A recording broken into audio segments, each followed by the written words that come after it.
On a storm-soaked Baltimore night, Tova's hands are shaking so badly she can barely grip the espresso tray. Then she trips. Scalding coffee explodes across the chest of Lucien Vane, a mafia boss whose name empties entire boardrooms. Armed men reach for their weapons. The restaurant freezes. Everyone expects blood. But Lucien sees the bruises hidden beneath her sleeve, the terror in her eyes, that instinctive flinch when he lifts his hand. Instead of violence, he hands her a silk handkerchief and leaves behind a business card containing 5 chilling words. The door is open. That night, hiding the card inside her ruined shoes while her abusive husband sleeps, Tova feels something she hasn't felt in years, hope slipping into the apartment like contraband. What happens when a woman with nothing left to lose meets a man who recognizes her pain?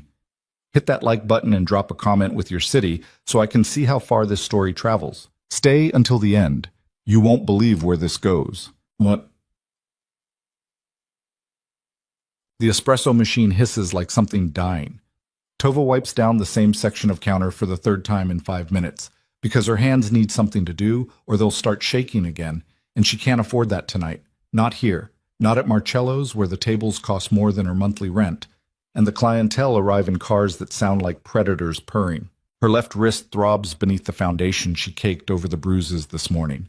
The makeup is expensive, bought with tips she hid inside a tampon box because Merritt checks her purse every night before bed. He counts the cash, records it in a little notebook he keeps locked in his desk drawer. Sometimes he asks why she's short and she has to explain that someone undertipped or she spilled a drink and the manager docked her pay.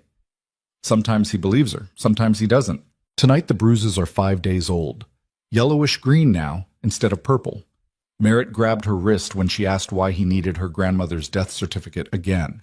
Just grabbed it and twisted until something popped and her vision went white. Then he'd smiled, said something about paperwork, estate things, nothing for her to worry about. Kissed her forehead like he hadn't just ground the bones in her wrist together. The restaurant is unusually quiet for a Friday. Only 7 tables occupied.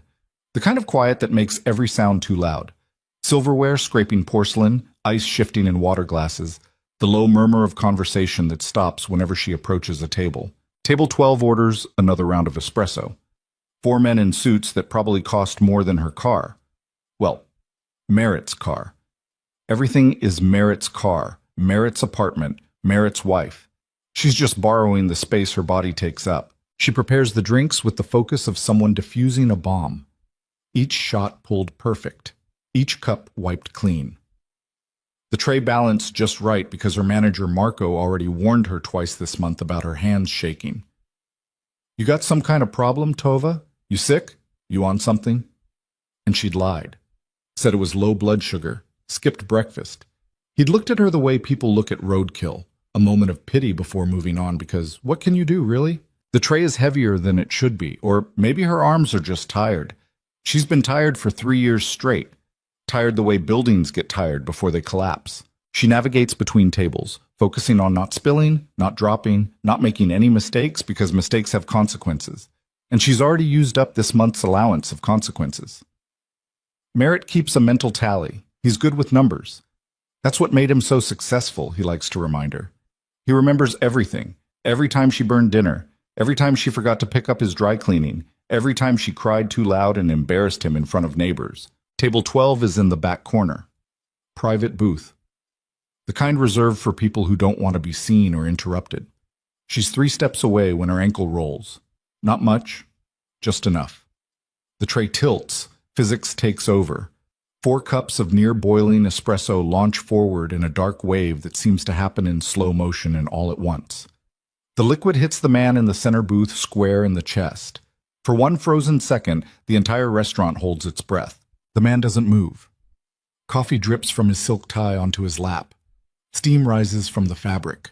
He's older than she expected, mid-40s maybe, with iron-gray temples and the kind of face that's seen things most people only have nightmares about. Sharp jaw, pale gray eyes that could be beautiful if they weren't so cold. Then she recognizes him. Lucien Vane. She knows the name the way everyone in Baltimore knows the name. The stories, the rumors, the way conversation dies when he enters a room. Marco had pointed him out once, months ago, warned her to be invisible if he ever came in. That man owns half the harbor and all the people who work it. You spill something on him, you don't apologize. You just start running. She's not running. She can't move at all. The three men with Lucian are already rising from their seats, hands disappearing inside suit jackets. The temperature in the restaurant drops 20 degrees. Other diners are staring now, some reaching for phones, others just frozen like her, watching something terrible about to happen. I'm sorry. The words scrape out of her throat. I'm so sorry. I'll get towels. I'll pay for the cleaning. Don't move. Lucien's voice is quiet, controlled. The kind of quiet that's worse than shouting. She doesn't move. He stands slowly. Coffee drips from his jacket onto the floor. $200 shoes probably ruined. Maybe more. She doesn't know what shoes like that cost. She's wearing the ones with the sole coming apart that she glues back together every few days. Lucian steps forward. She steps back. Hits the edge of an empty table behind her. Nowhere to go. He reaches toward her face. She flinches. Hard. Whole body jerking backward. Can't help it. 3 years of marriage taught her what comes after a man's hand moves that fast. But his hand stops. Hovers in the air between them. Something changes in his eyes. The coldness cracks. Not much. Just enough for something else to show through. He's staring at her wrist, at the foundation that's starting to smear from sweat and humidity, at the yellow-green shadow showing through beneath it. Then his gaze moves up to her face, really looks at her, not the way Merritt looks at her, cataloging mistakes, calculating punishments. Different. Like he's seen something he recognizes, something familiar and painful. The moment stretches. One of his men shifts weight. Boss? Lucien doesn't acknowledge him. He reaches into his jacket pocket, the inside one, and pulls out a folded white handkerchief. Silk. Monogrammed. Probably costs more than her weekly paycheck. He holds it out. Your hands, he says quietly. They're burned. She looks down. He's right. Her palms are bright red where the espresso splashed back on her. She hadn't even felt it. Too much adrenaline. Too much fear overriding everything else. She takes the handkerchief with shaking fingers. It's soft. Expensive. The kind of thing she'd never be able to afford to replace. I'll wash it, she whispers. I'll bring it back. Keep it. He's still watching her. Not her hands now, her face. The way someone looks at a puzzle they're trying to solve. Then Marco appears from nowhere, face flushed and panicked. Mr. Vane, sir, I am so incredibly sorry. This is completely unacceptable. He grabs Tova's arm, right on the bruise. She gasps. Can't help it. She's fired. Effective immediately. I'll cover your dry cleaning costs personally, and of course tonight's meal is... Let go of her! Marco freezes, still gripping her arm. Sir? Her arm. Let go. Marco releases her like she's electrified. Steps back. Of course. How long has she worked here? About 8 months. But I assure you, is she good at her job? Marco blinks, confused. Yes? I mean, normally, yes. She's very, Then she's not fired. Lucian finally looks away from Tova, focuses on Marco with the kind of attention that makes people confess to crimes they didn't commit. She had an accident. Accidents happen. She apologized. We're done here. But your suit is replaceable. He pulls a business card from his wallet. Not the kind with a company name and phone number. Just a plain black card with embossed silver numbers. No logo. No identification. He sets it on the table beside Tova's abandoned tray. If you need anything, he says, still speaking to Marco but looking at Tova, call that number. Then he turns to leave. His men follow. The restaurant starts breathing again as the door closes behind them. Conversations resume. Silverware clinks. Someone laughs nervously. Marco is staring at the business card like it might explode. What the hell was that? Tova doesn't answer. She's looking at the card too, at those silver numbers catching the light, at the handkerchief still clutched in her burned hand. Marco picks up the card, studies it. He just left. Didn't even ask for comp. Didn't threaten to burn the place down. Lucian Vane just walked out like nothing happened. He looks at her. Really looks at her. What did you do? I spilled coffee on him. Yeah, I saw that part. I mean, after. Nothing. I didn't do anything. But that's not entirely true. She flinched. And he saw it. Saw the bruises. Saw something that made him stop being whoever he usually is and become someone else for 30 seconds. Marco is still talking. Something about how lucky she is. How she should play the lottery. How in 20 years of working restaurants, he's never seen anything like that. She nods at appropriate moments, but she's not really listening. She's thinking about the way Lucian looked at her wrist. Like he knew. Yeah. The apartment is dark when she gets home at midnight. Merritt is asleep on the couch, television flickering blue light across his face. Empty beer bottles on the coffee table. 3 of them. That's good. 3 means he's tired, but not angry drunk. 5 or more and she knows to be extra quiet. To move through the apartment like a ghost. She sets her purse down silently, slips off her shoes by the door. The sole on the right one finally gave up completely tonight, came completely detached during her shift. She'd duct-taped it back together in the bathroom. Now the tape is peeling. In the bathroom, she runs cold water over her burned palms. They're blistering. Should probably see a doctor. Won't. Merritt monitors the insurance statements, questions every charge. Last time she went to urgent care for what turned out to be a cracked rib, he'd made her explain why she was so clumsy, made her apologize for wasting his money on x-rays. She dabs at the burns with Lucien's handkerchief, then catches herself. This thing probably cost $50. More. She shouldn't be using it as a washcloth. She holds it up to the light. The monogram is elegant, subtle. LV in script letters. Lorenzo Vane? Leonardo? She doesn't know his first name, just the reputation, just the stories about harbor warehouse fires and people who disappeared asking the wrong questions. In the bedroom, she hides the business card inside her left shoe, the one with the ruined sole. Tucks it down into the toe where Merritt would never think to look, even if he searched her things. Which he does. Not every day, but enough. Random inspections, making sure she's not hiding money, not hiding pills, not hiding anything that might suggest she's planning something. She lies down on her side of the bed fully dressed. Too tired to change. Too tired to think about what happened tonight. But her brain won't shut off. If you need anything. What does that even mean? What could she possibly need that a man like Lucian Vane could provide? Protection, money, a way out. And why would he offer? Because she flinched? Because he saw bruises on a waitress and felt momentarily charitable? People like Lucy and Vane don't do charity. They do business. Everything is a transaction. Everything has a price. So what would he want in return? She closes her eyes. Tries to sleep. Can't. At 2 a.m, Merritt stumbles into the bedroom. She pretends to be asleep. He strips down to his boxers, climbs under the covers, and within minutes he's snoring.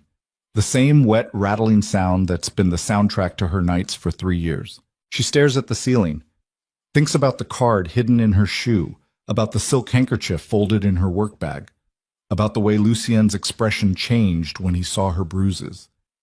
The door's open. That's what the card means, isn't it? Some kind of offer, some kind of invitation to... what? Walk into a different nightmare? Trade Merritt's fists for Lucien's control? She knows better than to trust men who offer help. Help always comes with conditions. Always comes with prices she can't afford to pay. But she also knows that doors don't stay open forever. Saturday morning. Merritt is cheerful. That's worse than when he's angry. Cheerful Merritt means he wants something. He makes breakfast, eggs and toast, overcooked. She eats it anyway, says it's delicious. He beams like a child receiving praise. So I need you to sign something, he says casually, pouring more coffee. Just estate paperwork, your grandmother's property transfer. Her stomach tightens. I thought we already did that. This is the final round, last few signatures and it's all settled, all legal, all official. Can I read it first? His smile doesn't change, but something hardens behind his eyes. You don't trust me? That's not what after everything I've done for you? Taking you in after your grandmother died? Paying all the bills while you work part-time at a restaurant? And you don't trust me to handle some basic estate paperwork? The shift is so fast she almost gets whiplash. One second he's making breakfast, next second she's ungrateful, suspicious, the bad guy.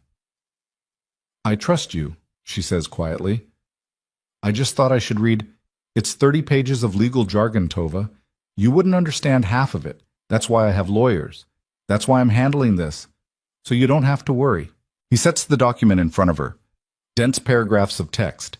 Signatures and initials needed on pages 8, 15, and 22. Little colored sticky tabs marking the spots. She picks up the pen. Something inside her screams to stop, to read every word, to call a lawyer of her own. But that would require money she doesn't have, and time Merritt won't give her. And the confrontation that would follow if she refused to sign would be worse than whatever these papers say. That's how he wins. Not with fists. Well, not only with fists, he wins by making resistance more painful than surrender. She signs. He watches every stroke of the pen, smiling.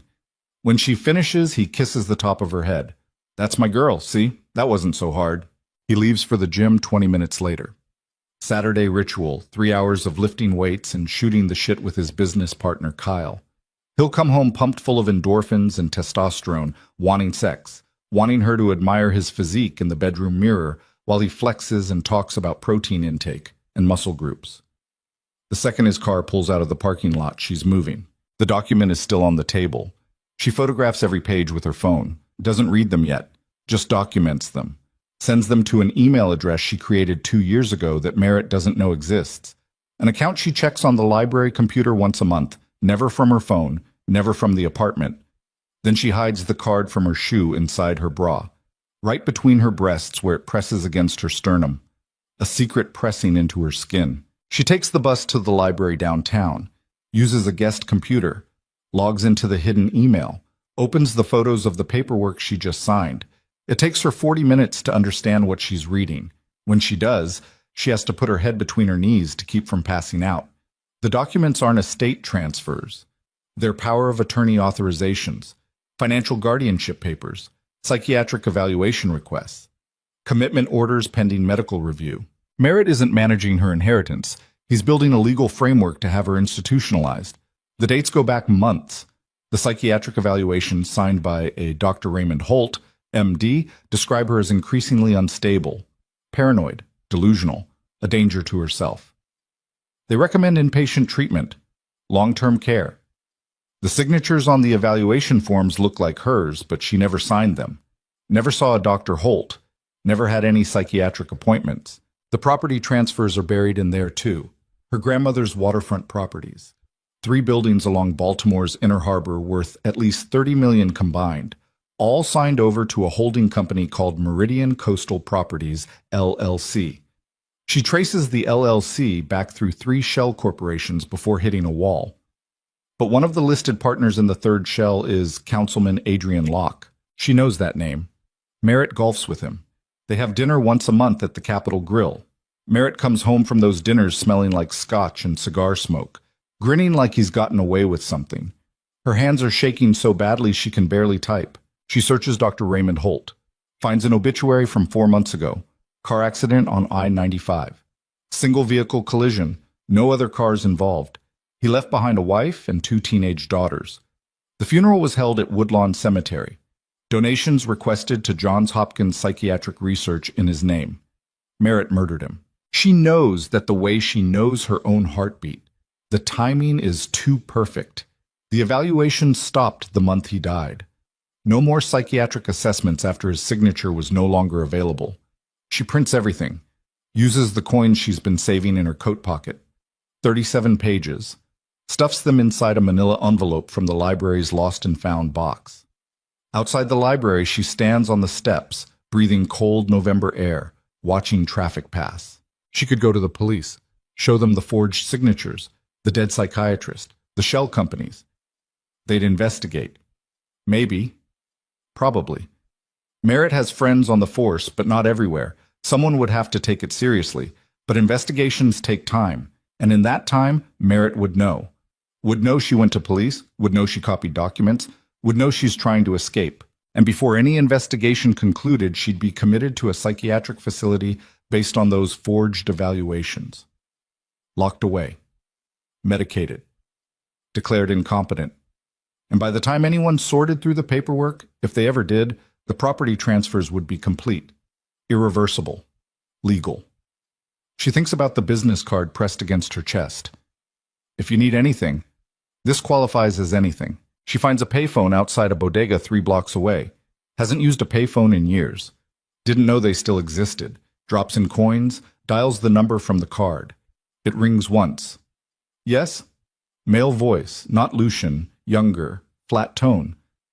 Her voice cracks. I need to speak to Lucian Vane. Silence. Then, who is this?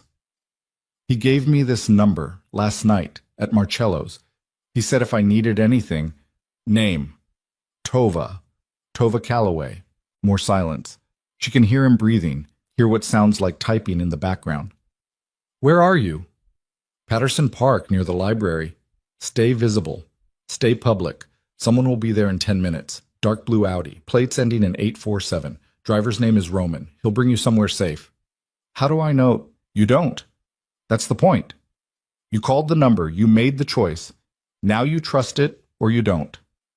The line goes dead. She stands there holding the phone, listening to the dial tone, thinking about that word. Trust. What a joke. She hasn't trusted anyone in 3 years, longer, maybe never. But she doesn't have anywhere else to go.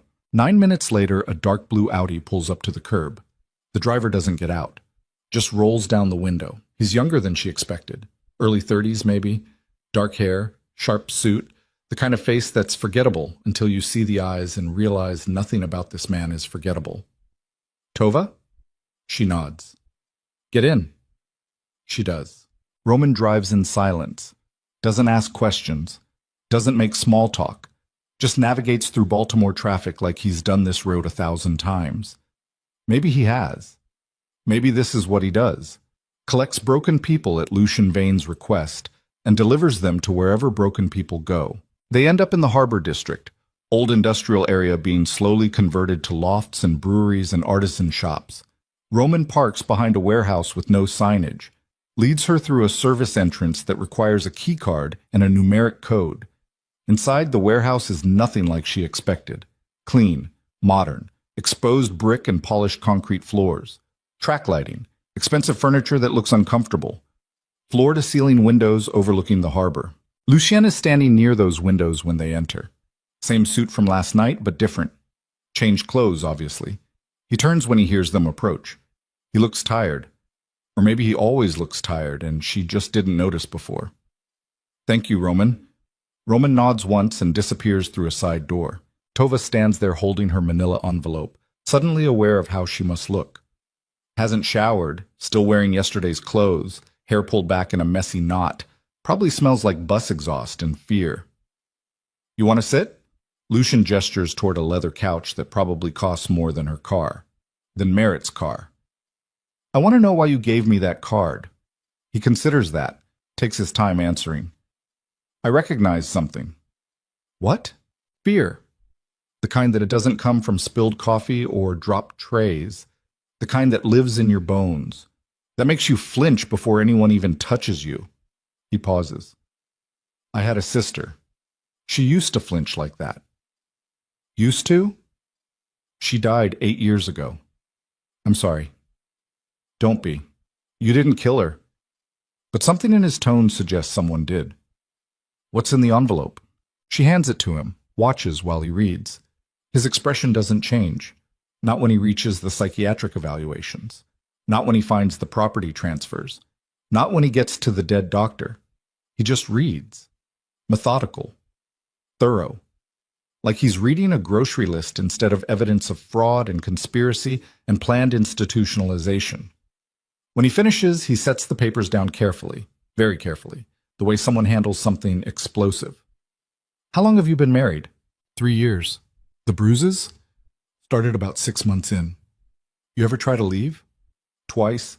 First time he found me at a motel in Virginia, dragged me back. Second time I made it to my friend Sarah's place. He showed up with flowers and tears and apologies in front of her whole family, made me look crazy for running, made himself look like the devoted husband trying to help his unstable wife. She swallows. Sarah stopped answering my calls after that.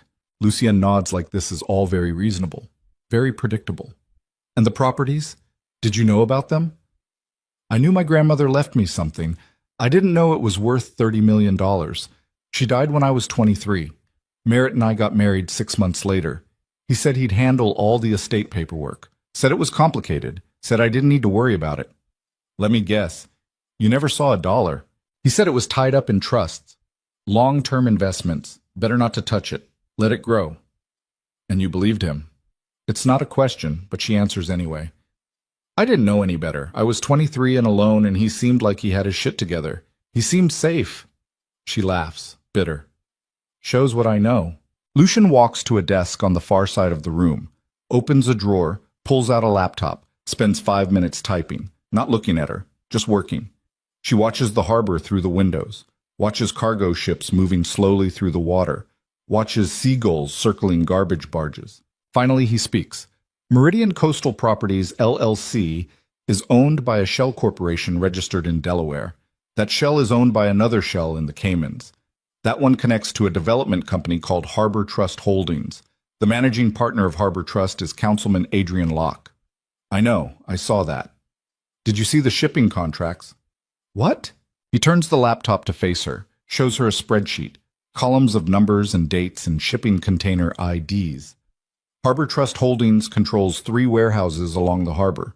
Those warehouses process imports, mostly seafood, frozen fish from overseas, except some of those containers aren't full of frozen fish. What are they full of? He doesn't answer directly, just pulls up another document.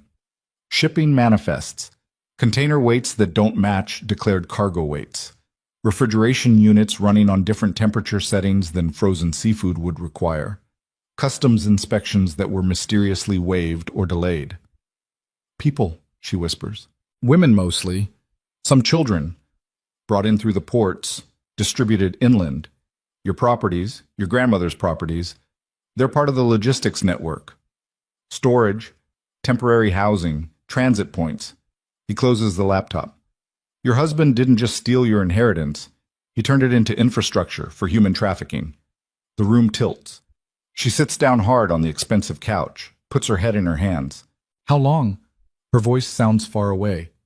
How long has this been happening? Best guess? 4 years. Right around the time Councilman Locke started pushing his waterfront revitalization initiatives, development projects, harbor improvement, all very public, very praised. And beneath it all, they've been running people through those docks like cargo. She's going to be sick. Actually going to vomit right here on this polished concrete floor. I signed papers this morning. He made me sign more papers. I didn't know what they were. I thought, show me. She pulls out her phone, shows him the photos she took before leaving the apartment. He studies them, face still blank, still expressionless. But something about the way he's holding the phone suggests rage underneath, tightly controlled but present. These are commitment orders, he says finally, pending psychiatric review. He's laying groundwork to have you institutionalized within the next 30 days. Can he actually do that? With forged psychiatric evaluations from a doctor who's conveniently dead and can't be cross-examined? And with cooperative judges on Locke's payroll? Yes, he can absolutely do that. You'd be locked in a psychiatric facility before you could hire a lawyer. And by the time any lawyer got through the paperwork, the property transfers would be finalized, legal, irreversible.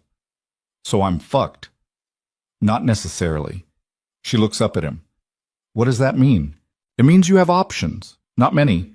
Not good ones. But options. Like what? You disappear. Tonight. We move you somewhere safe, somewhere your husband can't find you. We build a case, gather evidence, expose everything, the fraud, the trafficking, the connections to Locke. We burn it all down. He pauses. But that takes time. Months probably, maybe longer. And during that time, you're hidden. No contact with anyone from your old life, no phone calls, no social media, no slipping up. You'd be a ghost. And if I don't want to disappear, then you go home. Sign whatever papers he puts in front of you. Hope someone eventually notices you're missing when he has you committed. Hope someone cares enough to investigate. Hope you're not medicated into a vegetative state before that happens. He meets her eyes. But I don't think you'd be here if you were choosing that option. He's right, She wouldn't be. Why are you helping me? I already told you. I recognize something. That's not an answer. It's the only one I have. She stands, walks to the windows, looks out at the harbor, at the same water that's been hiding these horrors in plain sight. How many women? How many children? How many people vanished into those containers while she served coffee and went home to a man who smiled and called her baby and planned her erasure? What happens to him? She asked quietly. To Merritt, if we do this. If we expose everything. Prison.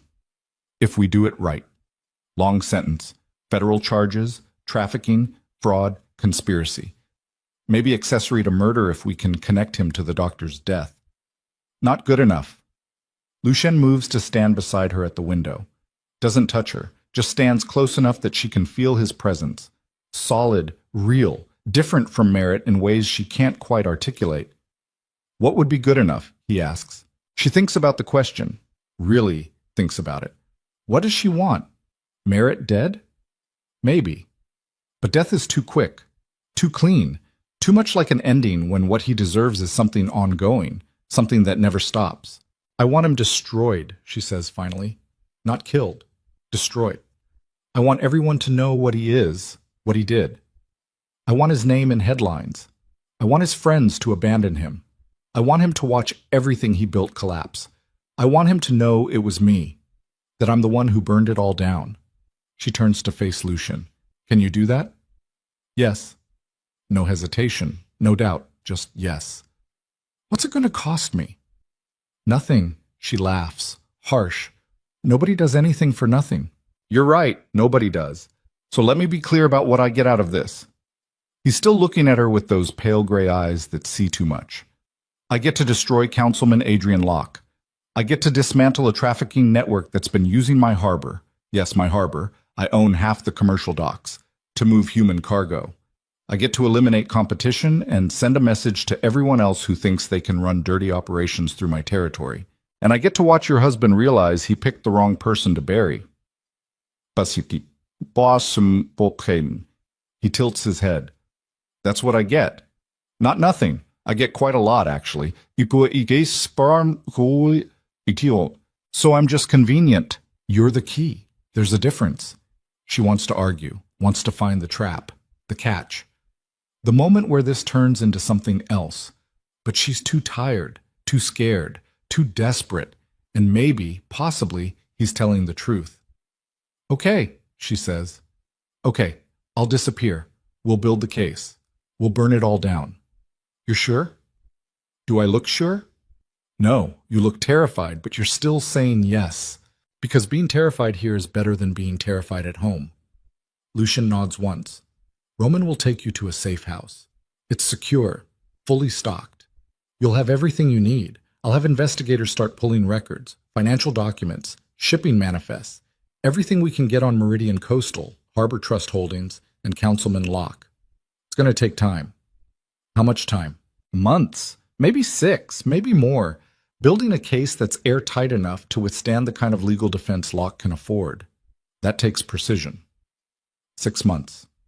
Half a year of her life spent hiding, waiting, but also half a year without Merritt's hands on her, without walking on eggshells, without checking her reflection every morning for new bruises. Can I get some things from the apartment first? Clothes? My laptop? No. You go back. He'll know something's wrong. He'll see it in your face. We'll get you new things, new everything, new phone, new laptop, new clothes. You start over, clean slate. He'll report me missing. Let him tell police his wife disappeared. Let them investigate. They won't find you. And when we're ready, when we have everything we need, then you come back. Then we show the world exactly who Merritt Calloway is. She's nodding before she realizes it, committing to something enormous and terrifying and possibly stupid, but also possibly the only chance she's ever going to get. There's one more thing, Lucien says. The doctor, Raymond Holt. You said he died 4 months ago. Car accident. That's what the obituary said. I want to know if it really was an accident. If it wasn't, if someone helped him crash that car, then we have murder, and murder changes everything. She hadn't thought about that. About the doctor's widow. About his 2 teenage daughters. About whether Merritt killed him or just benefited from a convenient accident. Except she doesn't believe in convenient accidents. Not anymore. Not in a world where her husband forges psychiatric evaluations and steals inheritances and runs trafficking networks through her dead grandmother's buildings. Find out, she says, please. I will. Roman reappears, silent as ever. Lucien nods to him. Take her to the harbor house, get her set up, make sure she has everything. Roman gestures toward the door. This way. Tova follows, gets 3 steps before stopping, turns back. Thank you, she says. For the card, for this, for... Don't thank me yet. Lucien's expression is unreadable. Thank me when it's over, when he's in a cell and you're free. Thank me then. She nods, leaves. In the Audi driving through Baltimore toward wherever the safe house is, she thinks about that word again. Free. What does that even mean? She's been a prisoner for so long she's not sure she remembers what freedom feels like. But maybe she's about to find out. Roman drives for 30 minutes, takes her to a row house in Fells Point. Brick exterior, blue door, window boxes with dead flowers from last season. Looks completely normal, completely unremarkable. Inside it's different. Reinforced door frame, security system that looks military grade. Windows with interior steel shutters. A gun safe in the hall closet. There's food in the kitchen, Roman says, leading her through. Clothes in the bedroom upstairs should fit you.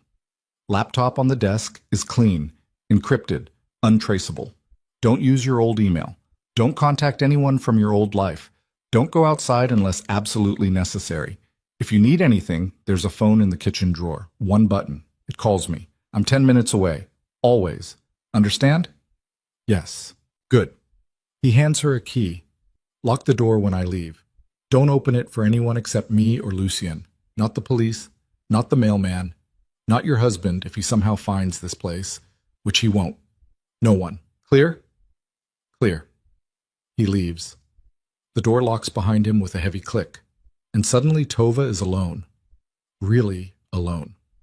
For the first time in 3 years. She walks through this house slowly, checking rooms, opening closets, finding the clothes Roman mentioned. Basic stuff, jeans and t-shirts and sweaters, but new and clean and in her size. Finding the kitchen fully stocked with groceries. Finding the bathroom with soap and shampoo and toothbrushes still in packaging. In the bedroom upstairs, she sits on the bed, stares at the wall, tries to process what just happened. This morning, she was signing papers in her apartment. Now she's in a safe house owned by a mafia boss, planning to expose her husband's trafficking network. Her phone buzzes. Merritt, where are you? Her finger hovers over the screen. She could answer, make up an excuse, say she went to the store, say she's visiting a friend, say anything that keeps him calm for a few more hours while she figures out what to say when she doesn't come home tonight. But Lucien said no contact. Clean break, new phone, new everything. She turns off the phone, sits there holding it in the growing darkness. Somewhere in Baltimore, Merritt is wondering where she is. Probably annoyed, maybe worried. Soon he'll be angry. Then he'll be searching, calling her friends, calling hospitals, calling police, making himself look like the concerned husband. And she'll be here, hiding, planning, gathering evidence to bury him. The bruise on her wrist throbs. She touches it gently, thinks about all the other bruises, the ones that faded, the ones that stayed, the ones no one ever saw because she got very good at hiding them. Not anymore.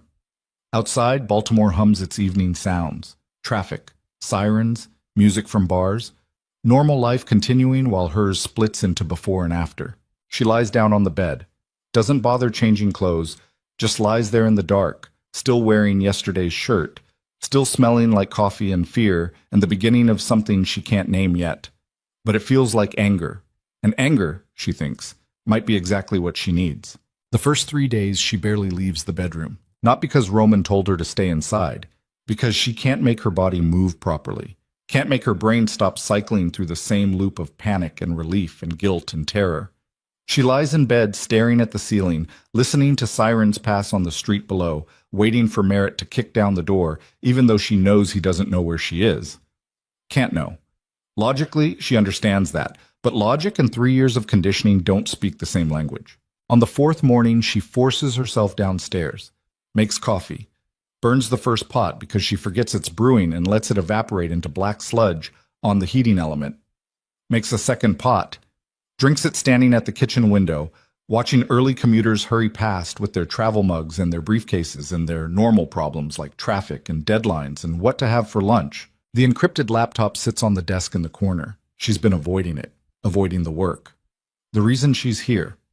But avoiding it won't make Merritt disappear, won't make the trafficking network collapse, won't do anything except waste time. She opens it. The desktop is clean. One folder labeled Meridian.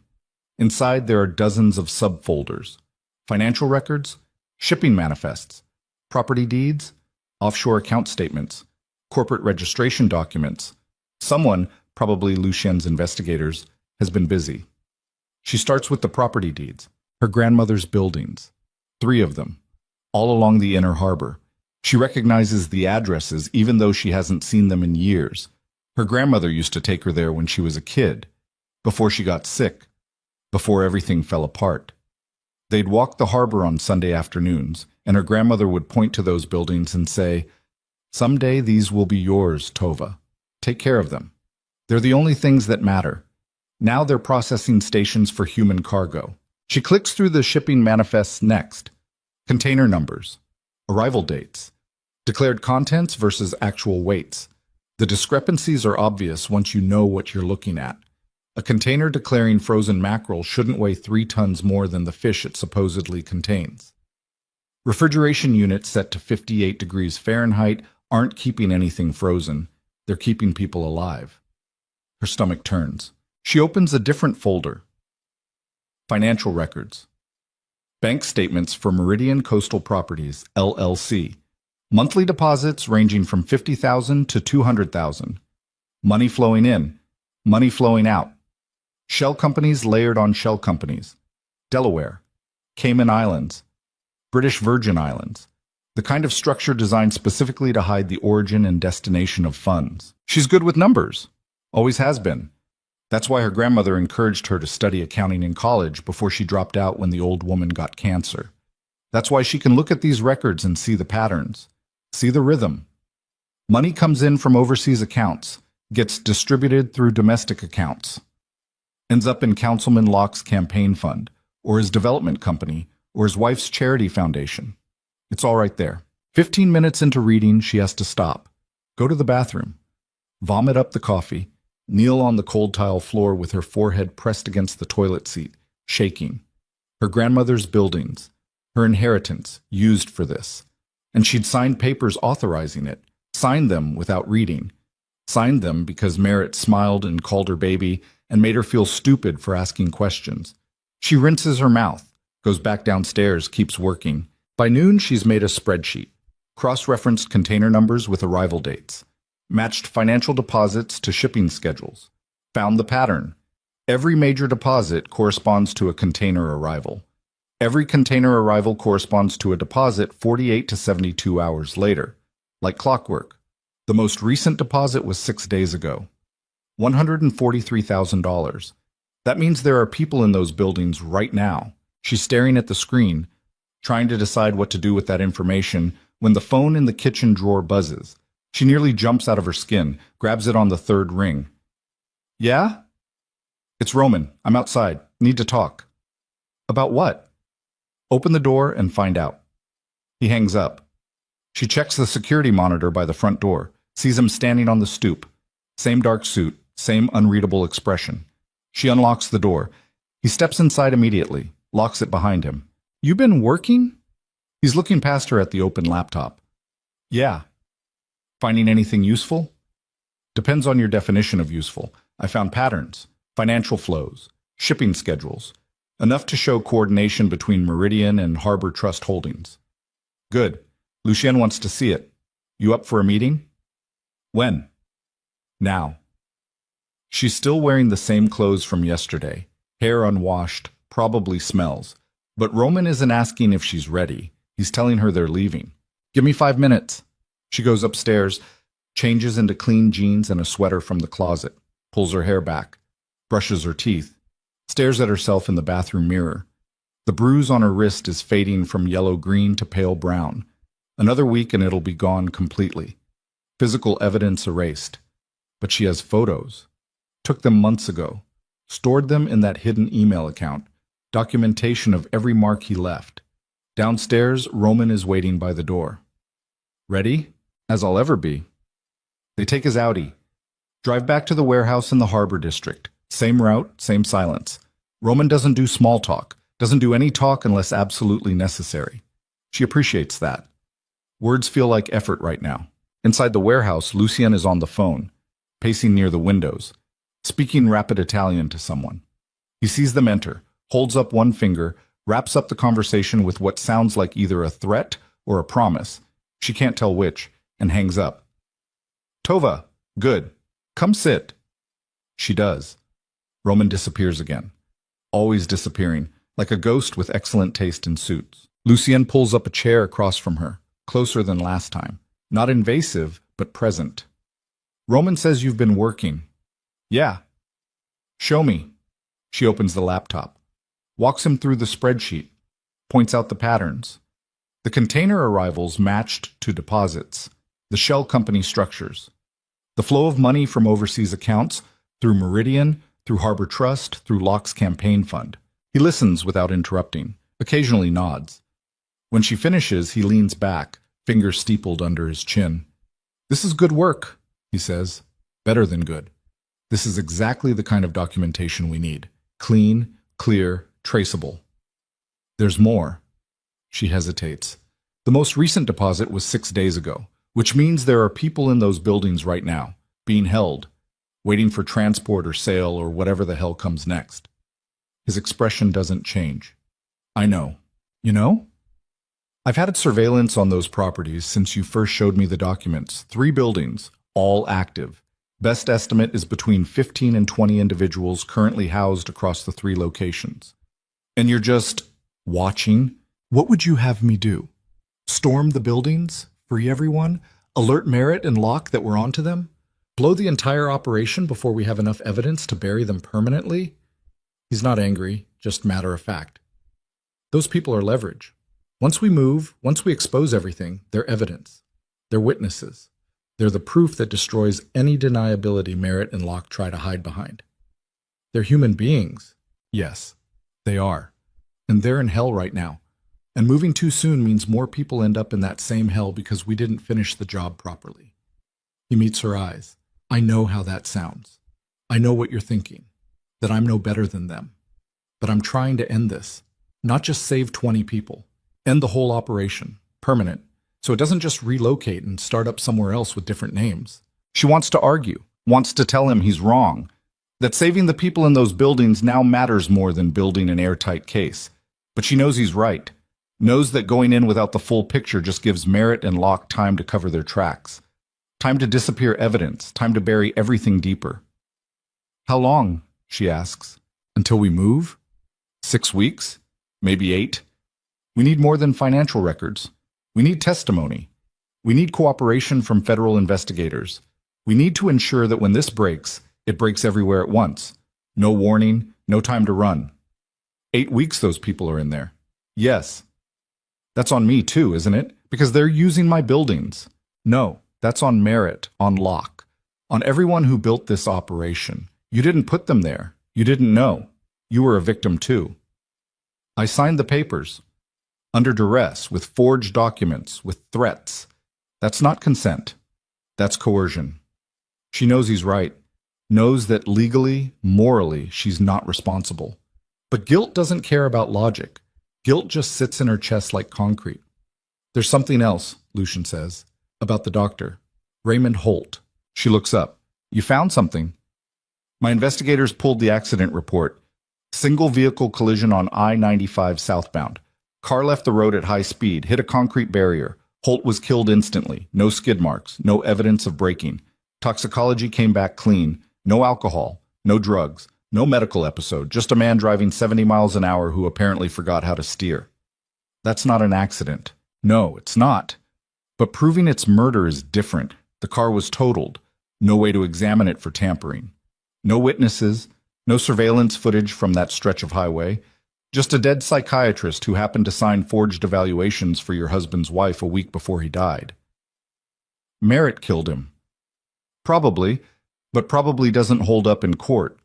We need evidence, something that ties Merritt directly to Holt's death. A witness. A money trail. Communication records, something. What about Holt's files, patient records? Destroyed. His practice was inside Johns Hopkins. After he died, his partner archived everything according to protocol. Sealed records, HIPAA protections. Even with a warrant, it'll take months to access them. And there's no guarantee your forged evaluations were kept in official files. Merritt's too smart for that. He would have had Holt create them off book. Tova stands, walks to the windows, looks out at the harbor. Gray water, gray sky, gray buildings. Everything in Baltimore feels gray lately. So we can't prove the murder. Not yet, but we keep digging. Someone knows something. Someone always does. Holt had a wife, kids, friends, colleagues. Someone noticed something off in the weeks before he died. We just have to find them. She turns around. What about Merritt? Has he reported me missing? Yes. Filed a report 3 days ago. Told police you've been acting erratic. Skipping work. Not coming home. Said he's worried about your mental health. Provided them with copies of psychiatric evaluations showing concerning behavior. The forged ones. Of course. He's building the narrative. Unstable wife, loving husband, tragic situation. When you surface, when we bring you back, he'll have already poisoned the well, made you look unreliable, made himself look like the victim. Can we use that? The fact that he filed a false report? Maybe. Depends on how we play it. Right now he doesn't know we have the original documents, doesn't know you copied everything. As far as he's concerned, you just ran, scared, confused, maybe planning to hurt yourself. He's playing concerned husband because he thinks that's still a viable role. What happens when he realizes it's not? Lucien's expression hardens. Then he gets dangerous. Right now he's worried, confused, trying to maintain control. But when he figures out you're not just hiding, when he realizes you're building a case, then he'll start eliminating evidence, eliminating witnesses, eliminating anyone who can connect him to the operation. Including me, especially you, which is why you stay here. Stay hidden. Let Roman handle security. Let me handle the investigation. You focus on the financial records, on building the paper trail. That's what you're good at. That's how you hurt him. She nods. Knows he's right, but staying hidden feels like surrender. Feels like she's still letting Merritt control her life even from a distance. I want to see them, she says suddenly. See who? The buildings. My grandmother's properties. I want to see what he's done to them. That's not safe. I don't care. Tova, I need to see it. Need to see what I'm fighting for, what I'm responsible for. I can't just look at spreadsheets and pretend those are numbers instead of people. Lucien studies her, silent, weighing something. Finally, he nods. Tonight, after dark. Surveillance only. You stay in the car, you don't approach, you don't engage, you just look. Understand? Yes. Roman drives. I'm with you. We go in, we look, we leave. 30 minutes maximum. Okay. And Tova? He's standing now, close enough that she can smell his cologne, something expensive and subtle. If Merritt or any of his people are there, if there's any sign of increased security or unexpected activity, we abort. No arguments, no heroics. We leave. Clear? Clear. They leave at 11 p.m. Romain driving. Lucien in the front passenger seat, Tova in the back. Different car this time. Black SUV with tinted windows, completely anonymous. Could be anyone. The first building is on Pratt Street. 4-story brick warehouse converted to look like upscale loft apartments. Her grandmother bought it in the 80s, back when the harbor was industrial, before the revitalization, before everything got polished and expensive and fake. Roman parks half a block away. Cuts the engine. They sit in darkness, watching. The building looks normal, well-maintained, lights on in a few windows. Ground floor has a seafood distributor's sign, Harbor Fresh Imports. Business hours listed. Completely legitimate. That's the front operation, Lucien says quietly. Actual seafood business. Real employees, real shipments, provides cover for everything else. How many people inside?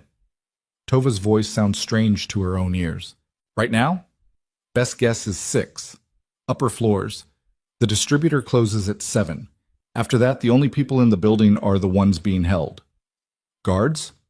2, maybe 3. Rotate shifts. They're not there to keep people in.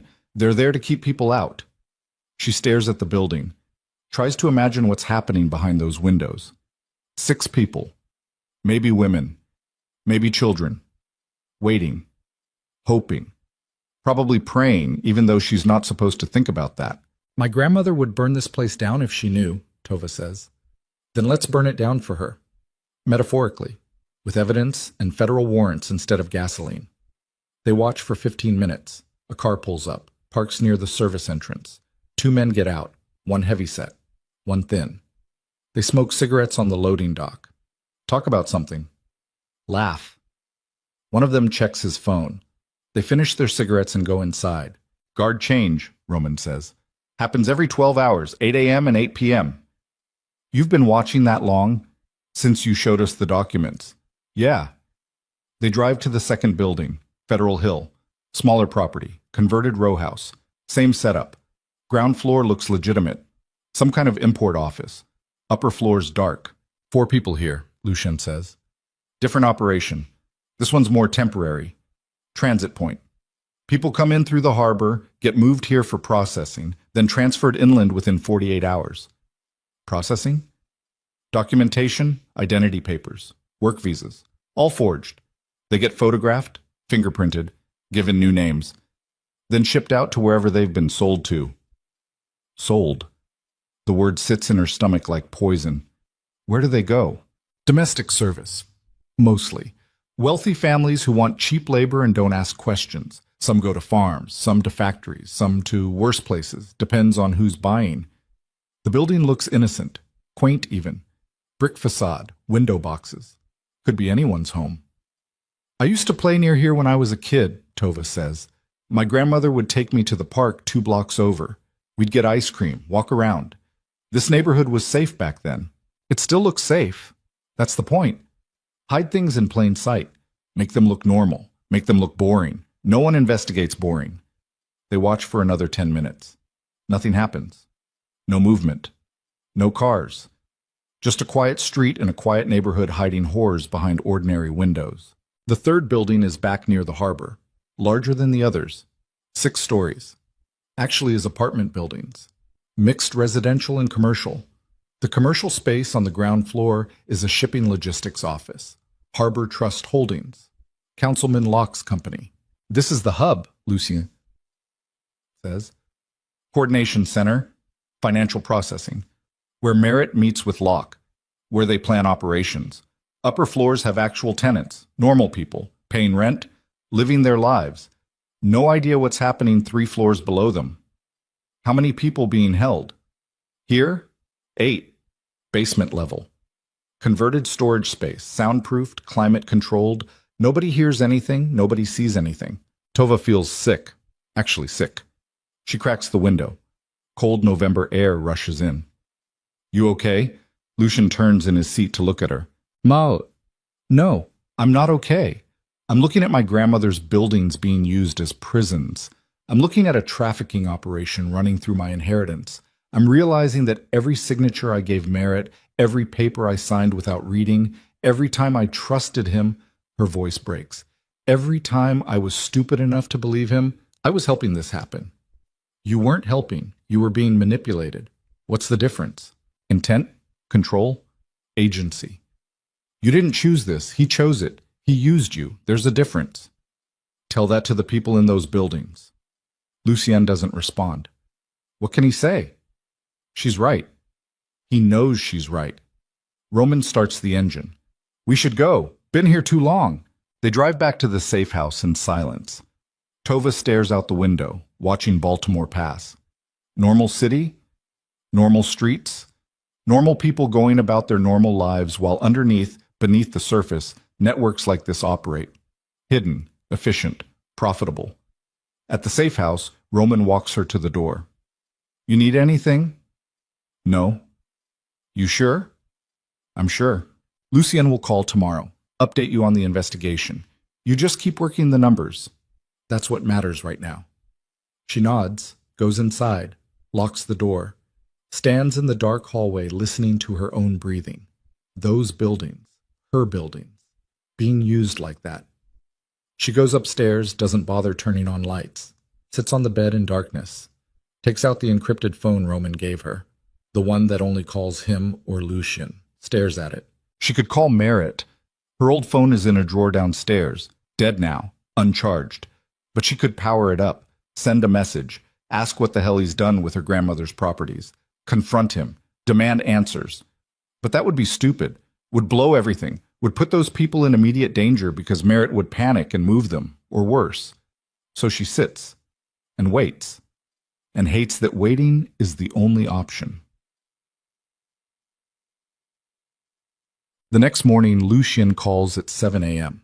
She's already awake, hasn't really slept, just lay in bed cycling through rage and guilt and helplessness until the sun came up. I'm sending Roman to pick you up, he says without preamble. We got something big. What? Not on the phone. Roman's 10 minutes out. He hangs up. She gets dressed, pulls on the same jeans, same sweater, becoming her uniform, her armor. By the time Roman knocks, she's already at the door, in the car. What's going on? Lucien will explain. Can you at least tell me if it's good or bad? Good, I think. Maybe? Hard to say. Helpful. At the warehouse, Lucien is pacing, agitated. That's new. He's usually controlled, measured. Now he's moving like a caged animal. We found a witness, he says the second she walks in. A witness to what?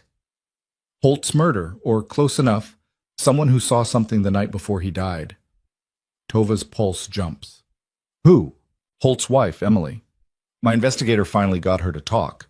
Took some convincing. She's terrified, doesn't want to get involved, doesn't want to testify, but she saw something. What did she see? The night before Holt died, a man came to their house, late, around 11 p.m. Emily was upstairs, heard voices, heard her husband arguing with someone, heard the word falsify used multiple times, heard Holt say he wouldn't do it anymore, heard the other man say something about consequences. Did she see him? The other man? No, she stayed upstairs. Didn't want to get involved in her husband's work. But she heard him, and the next day, Holt died. That's not enough. That doesn't prove anything. Not by itself, but get this. After Holt died, Emily found something, hidden in his office at home. Flash drive. She didn't know what was on it, didn't look, just kept it. Figured it was patient files or research or something medical. My investigator convinced her to let us examine it. And it's everything. Lucien pulls up his laptop, opens a folder. Copies of the forged psychiatric evaluations he created for you. Dated, time-stamped, including notes in his own handwriting expressing doubts, saying he felt coerced, saying someone was pressuring him. He doesn't name Merritt explicitly, but he references the husband multiple times. Tova's breath catches. That's evidence. It's evidence that Holt created forged documents under duress. Combined with Emily's testimony about the argument, combined with the convenient car accident the next day, it builds a case. Not airtight, but substantial. Enough to question the circumstances of his death. Enough to investigate further.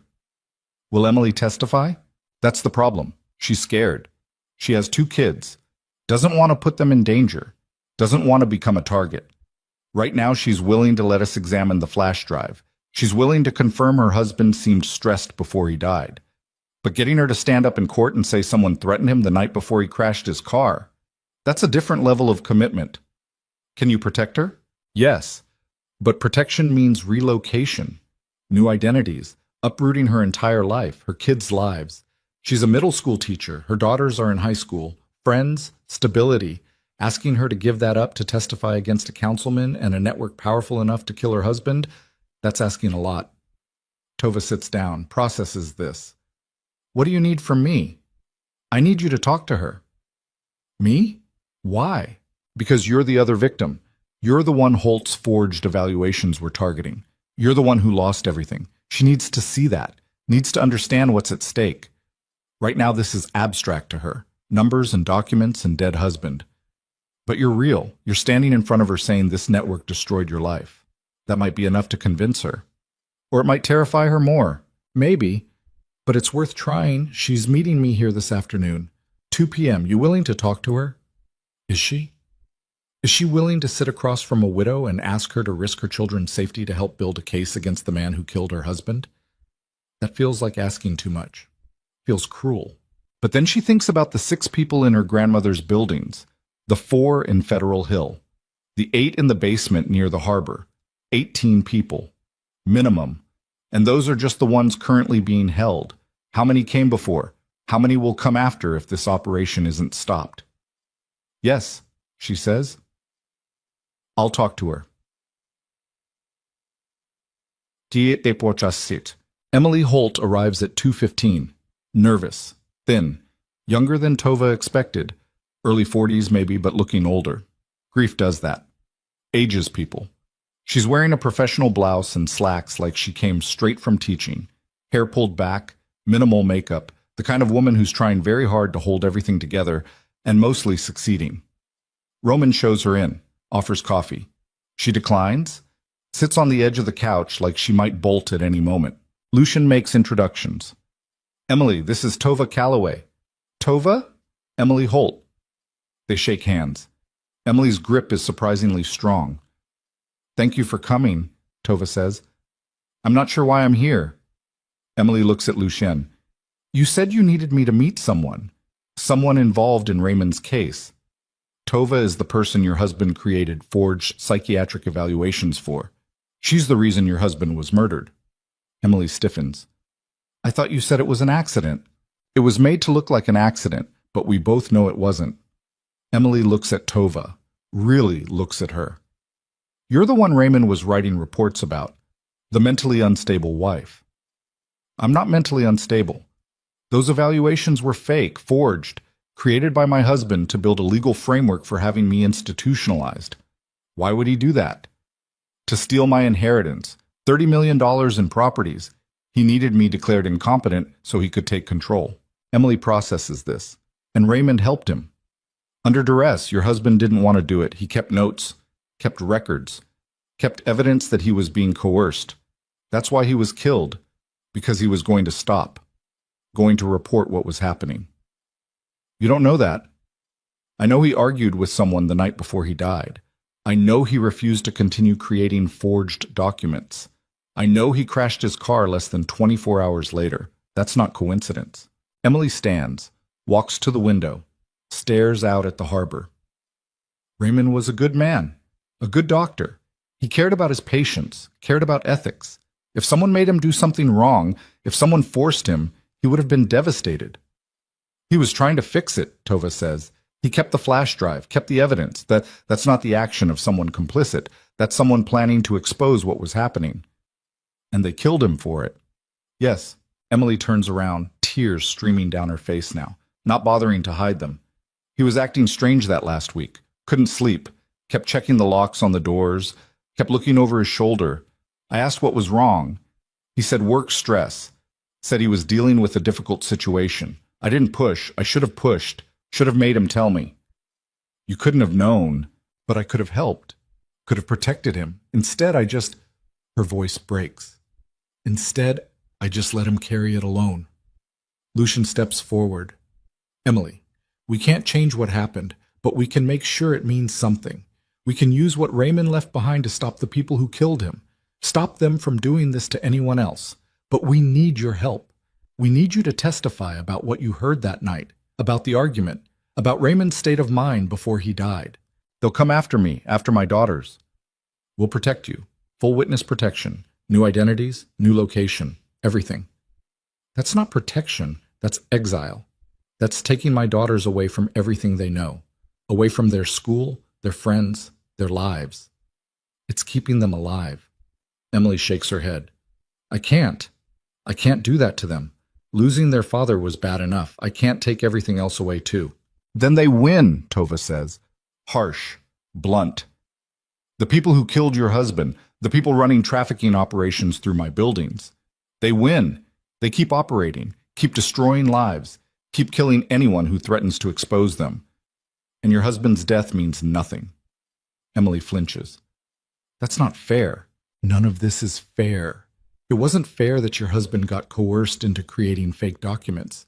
It wasn't fair that I got beaten and manipulated and robbed. It wasn't fair that 18 people are locked in buildings right now waiting to be sold.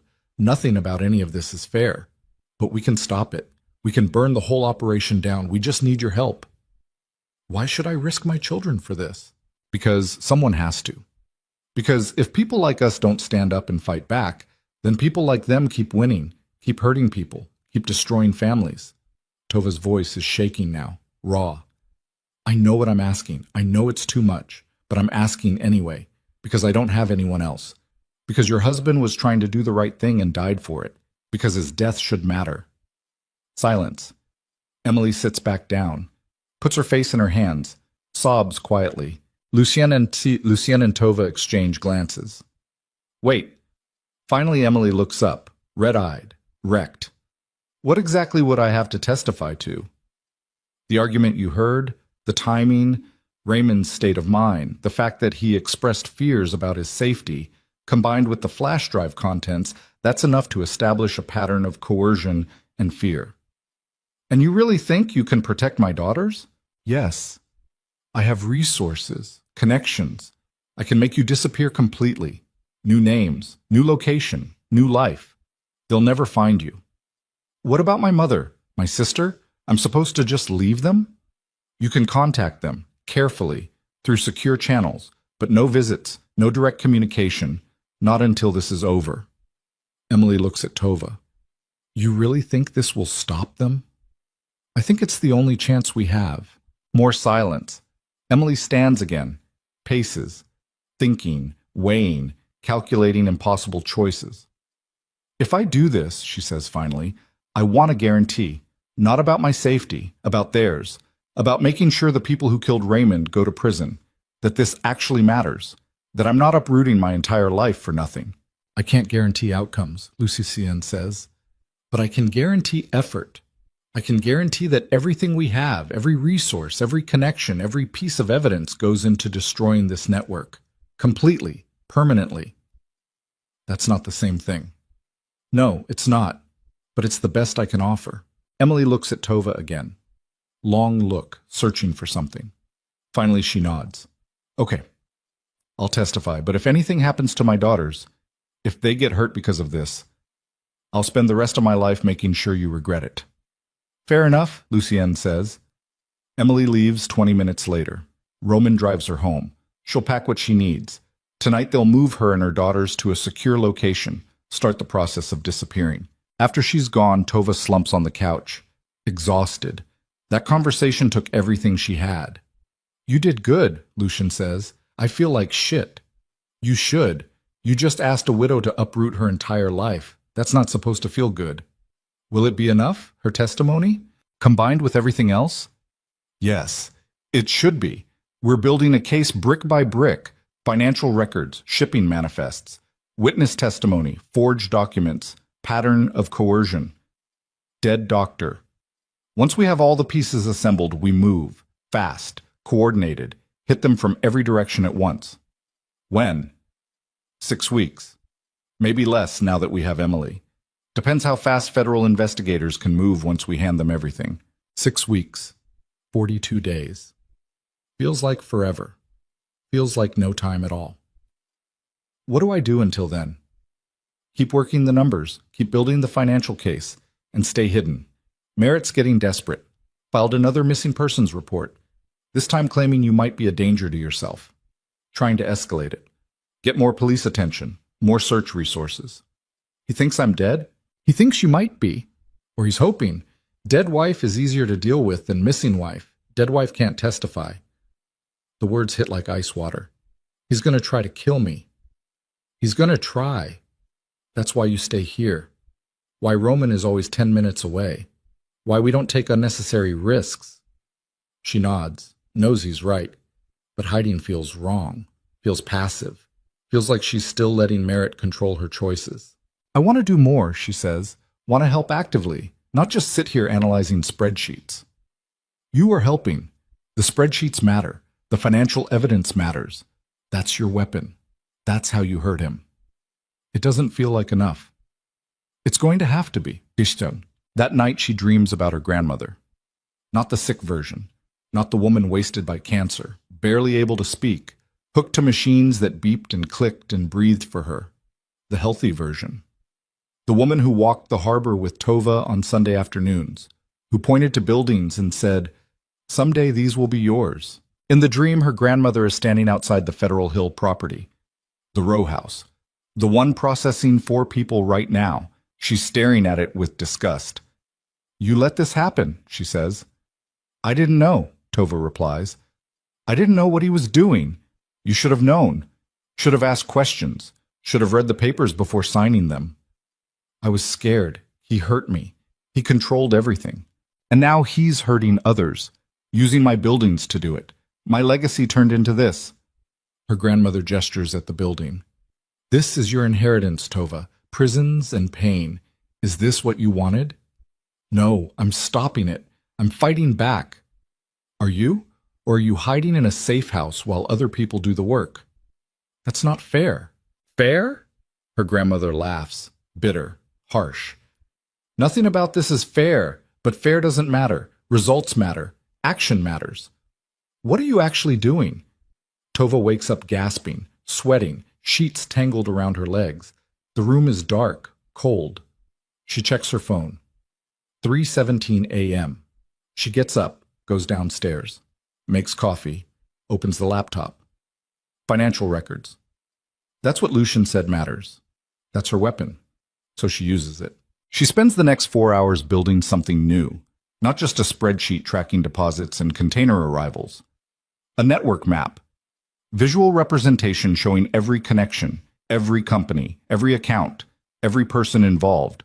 Lines connecting Merit to Locke, Locke to Harbor Trust Holdings, Harbor Trust to Meridian, Meridian to the overseas accounts, the overseas accounts to known trafficking organizations in Eastern Europe and Southeast Asia.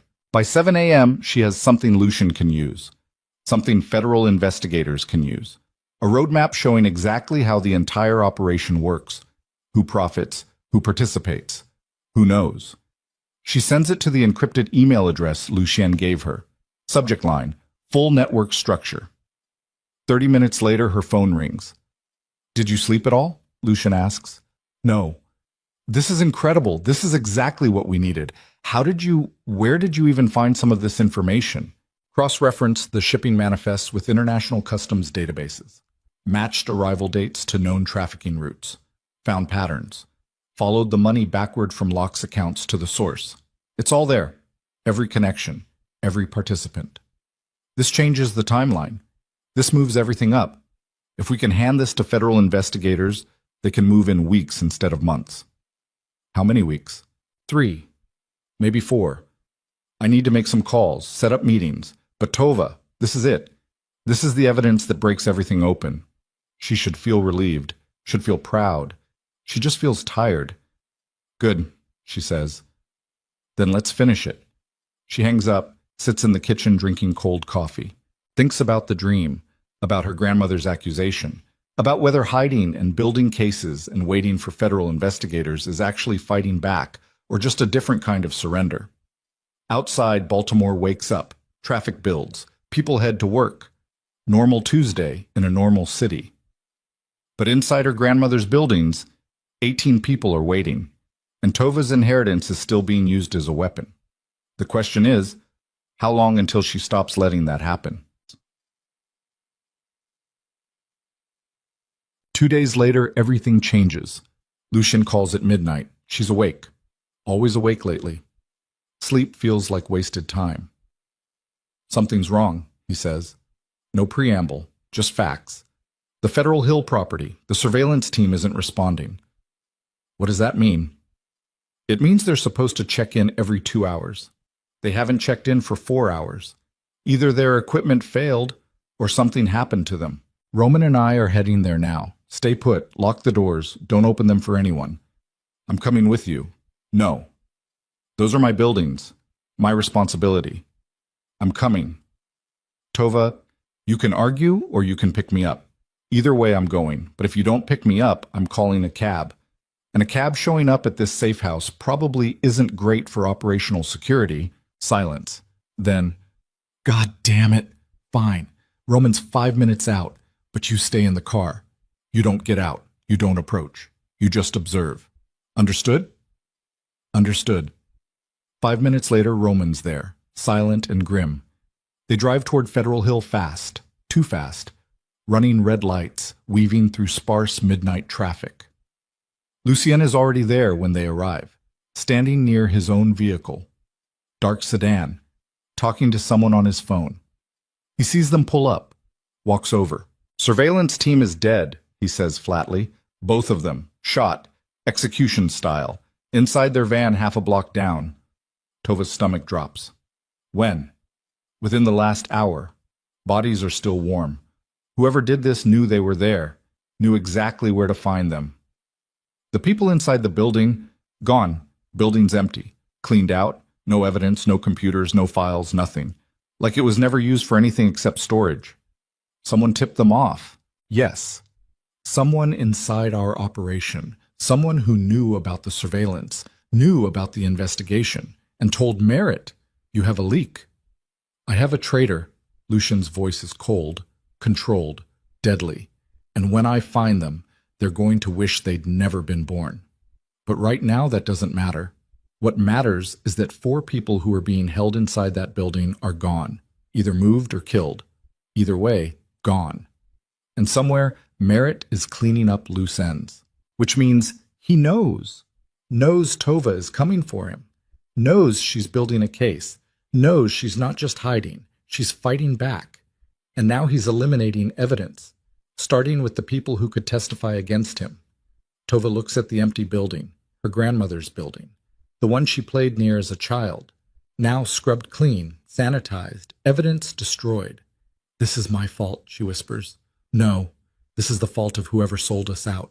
But I pushed for the investigation, pushed to move faster. If you just what? Stayed quiet?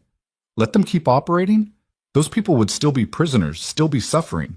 At least now there's a chance someone's looking for them, a chance this investigation exposes the whole network. Or a chance Merritt kills everyone involved and walks away clean. Lucian doesn't respond. Because she's right.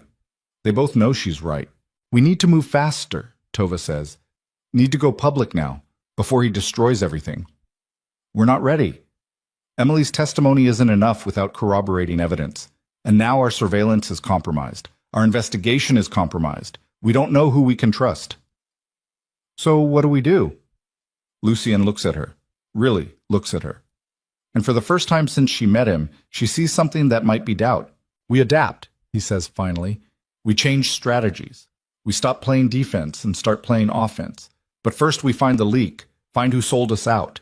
Because until we do, everything we build just gets torn down again. Sirens in the distance, getting closer. Police, Roman says. Someone called it in, the bodies. Time to go, Lucian says. They leave. 3 vehicles pulling away from the scene within seconds of each other, disappearing into Baltimore's midnight streets before the police arrive. In the back of Roman's Audi, Tova stares at her reflection in the window. Somewhere, 4 people who were prisoners are now either dead or relocated. Somewhere, Merritt is erasing evidence. Somewhere, a traitor is feeding him information. And Tova is sitting in a car watching everything collapse. Her grandmother was right. Hiding isn't fighting, and if she wants to stop Merritt, she's going to have to stop hiding. The question is, what comes next? The safe house feels like a cage now. Tova paces the living room at 3 in the morning, unable to sit still, unable to think straight. Roman is outside in his car. Lucien left an hour ago to track down the leak. Said he had suspicions, said he'd handle it, told her to stay put. She's done staying put. 4 people disappeared from that building.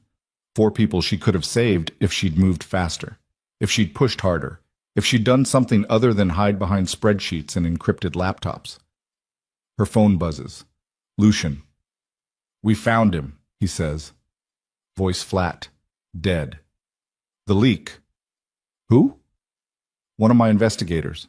Guy named Torres. Been on my payroll for 6 years. Merritt got to him 3 weeks ago.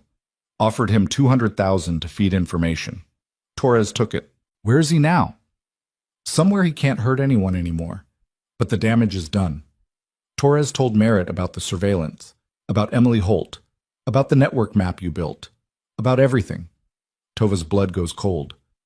Emily, is she safe for now? We moved her and her daughters yesterday. Different location than planned. Torres didn't know the new address, but Merritt knows she exists, knows she's willing to testify. He'll be looking for her. What about the other buildings? The ones still holding people? Emptied, all of them, sometime in the last 8 hours. My remaining surveillance teams confirmed it. Every property connected to Meridian Coastal is clean now, scrubbed, no evidence left behind. So we have nothing. We have financial records. We have Emily's testimony about her husband. We have the forged psychiatric evaluations. It's not nothing, but it's not enough. Not without physical evidence. Not without witnesses who were actually held in those buildings. Tova sits down hard on the couch. He's going to walk. After everything. After all of this. Merritt's going to walk. Not if we can find where he moved those people. Not if we can intercept them before they're distributed or killed. How are we supposed to do that? He knows we're watching. Knows we have investigators. He'll be careful. He'll use people we don't know. Routes we can't track. Lucian is silent for a moment. Then, there might be one way. But you're not going to like it. Tell me. You go back. Back where? To Merritt. To your apartment. You show up pretending you had some kind of breakdown. Pretending you were confused. Scared. You play the role he's been building for you. The unstable wife, the mentally ill woman who ran away and now realizes she needs help. You get close to him again. You find out where he moved those people. You get evidence we can use. You want me to go back to him? I want you to pretend to go back to him. Wear a wire. Record everything. Get him to talk. Get him to slip up. Men like Merritt, when they think they've won, when they think their wife is broken and compliant, they get arrogant. They brag. They explain. You could get a confession on tape. And if he figures out I'm wearing a wire, then Roman and I are 2 minutes away and we pull you out immediately. You mean if I'm not already dead? Lucian doesn't deny it. It's a risk. I know that. I wouldn't ask if I had any other options, but we're out of time. Merritt is moving fast, cleaning up, eliminating evidence. In another week, there won't be anything left to find, no people to save, no witnesses to protect. Just a trafficking network that successfully disappeared and relocated before we could stop it. Tova closes her eyes, tries to imagine walking back into that apartment, seeing Merritt's face, letting him touch her, pretending to be broken while recording his every word. The thought makes her want to vomit. I'll do it, she says. You're sure? No, but I'm doing it anyway. Okay. We'll prep you tomorrow.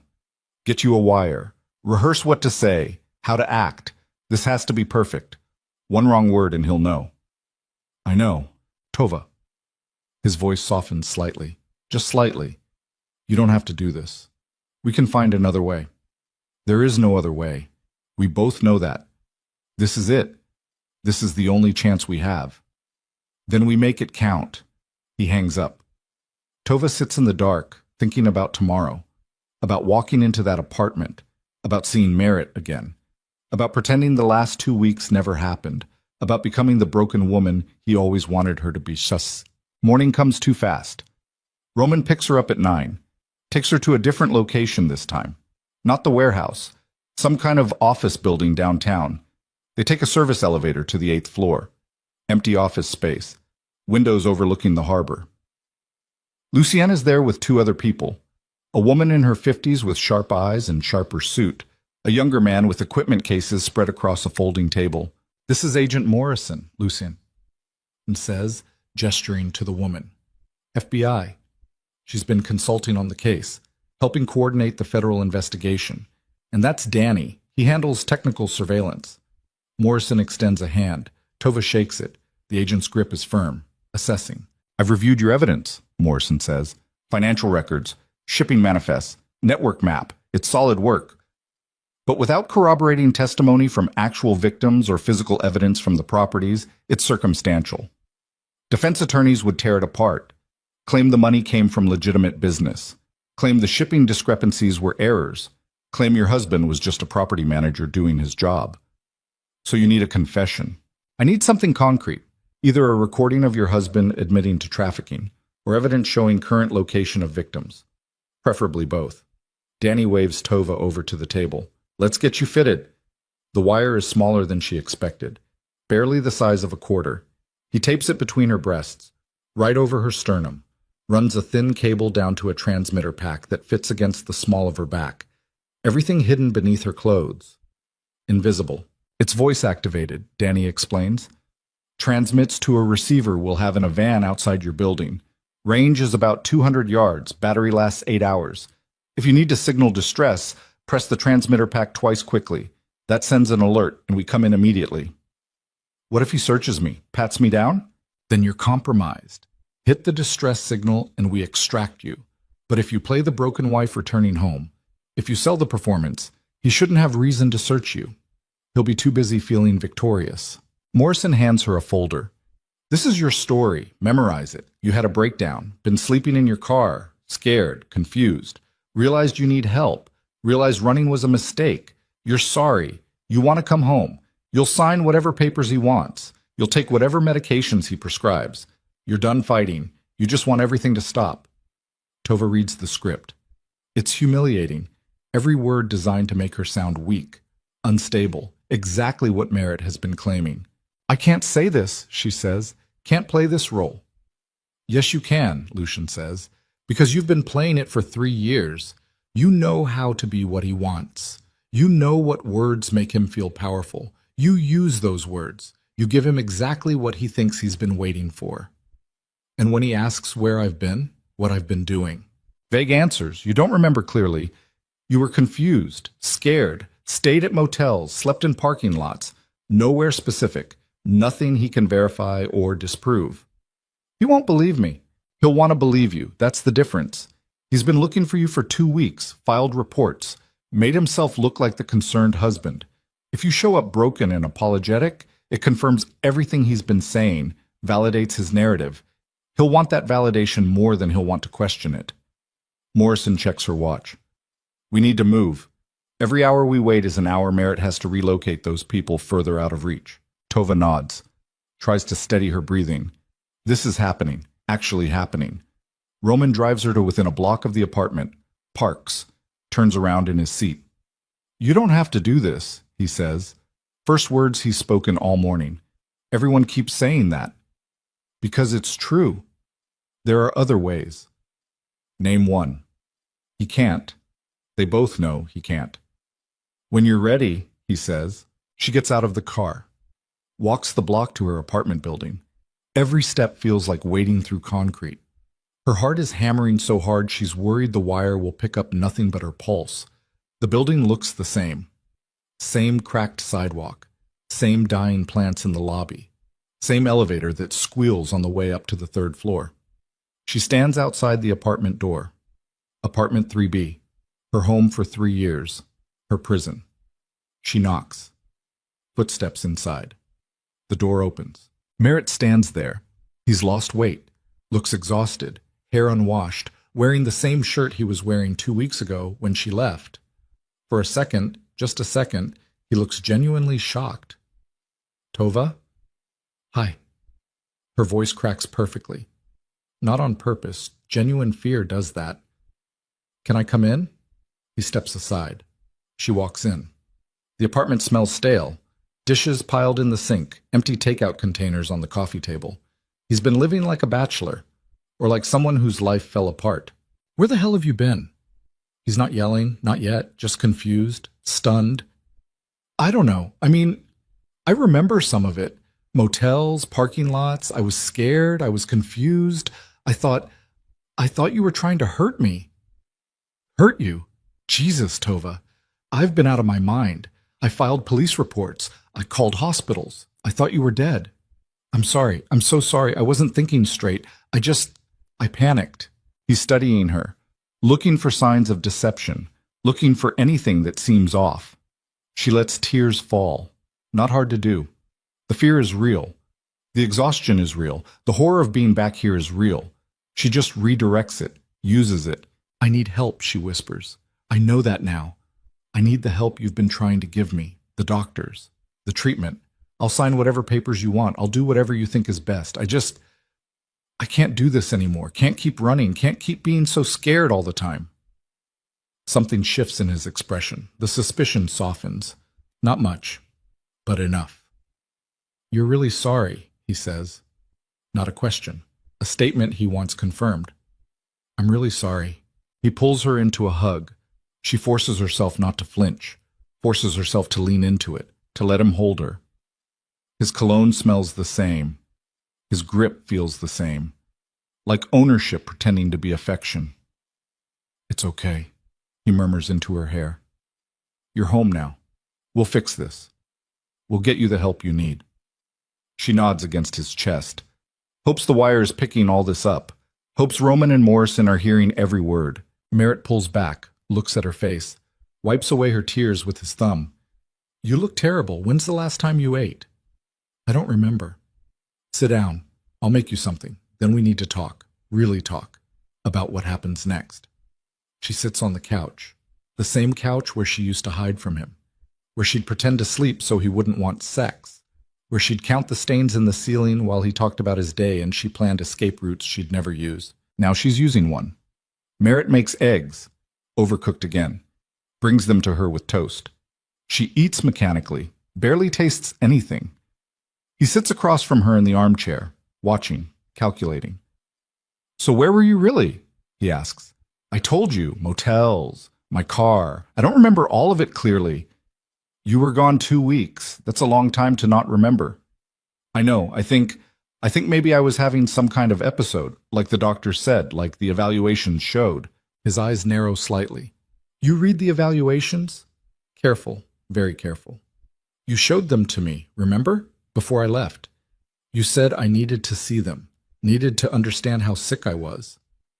He didn't show her. She found them by copying documents, but he doesn't remember what he did or didn't show her 2 weeks ago. Too much has happened, too much chaos. Right, he says slowly. I remember. I'm sick, Merritt. I know that now. I need help, real help, whatever treatment you and the doctors think is best. That might mean inpatient care? Long term. Are you ready for that? If that's what it takes? He leans forward, elbows on his knees. I want to believe you. I really do. But you have to understand how this looks. You disappear for 2 weeks. No contact. No explanation. Then suddenly you show up saying you'll do whatever I want. That's convenient. Really convenient. I'm not lying. Then prove it. Tell me where you've been. Exactly.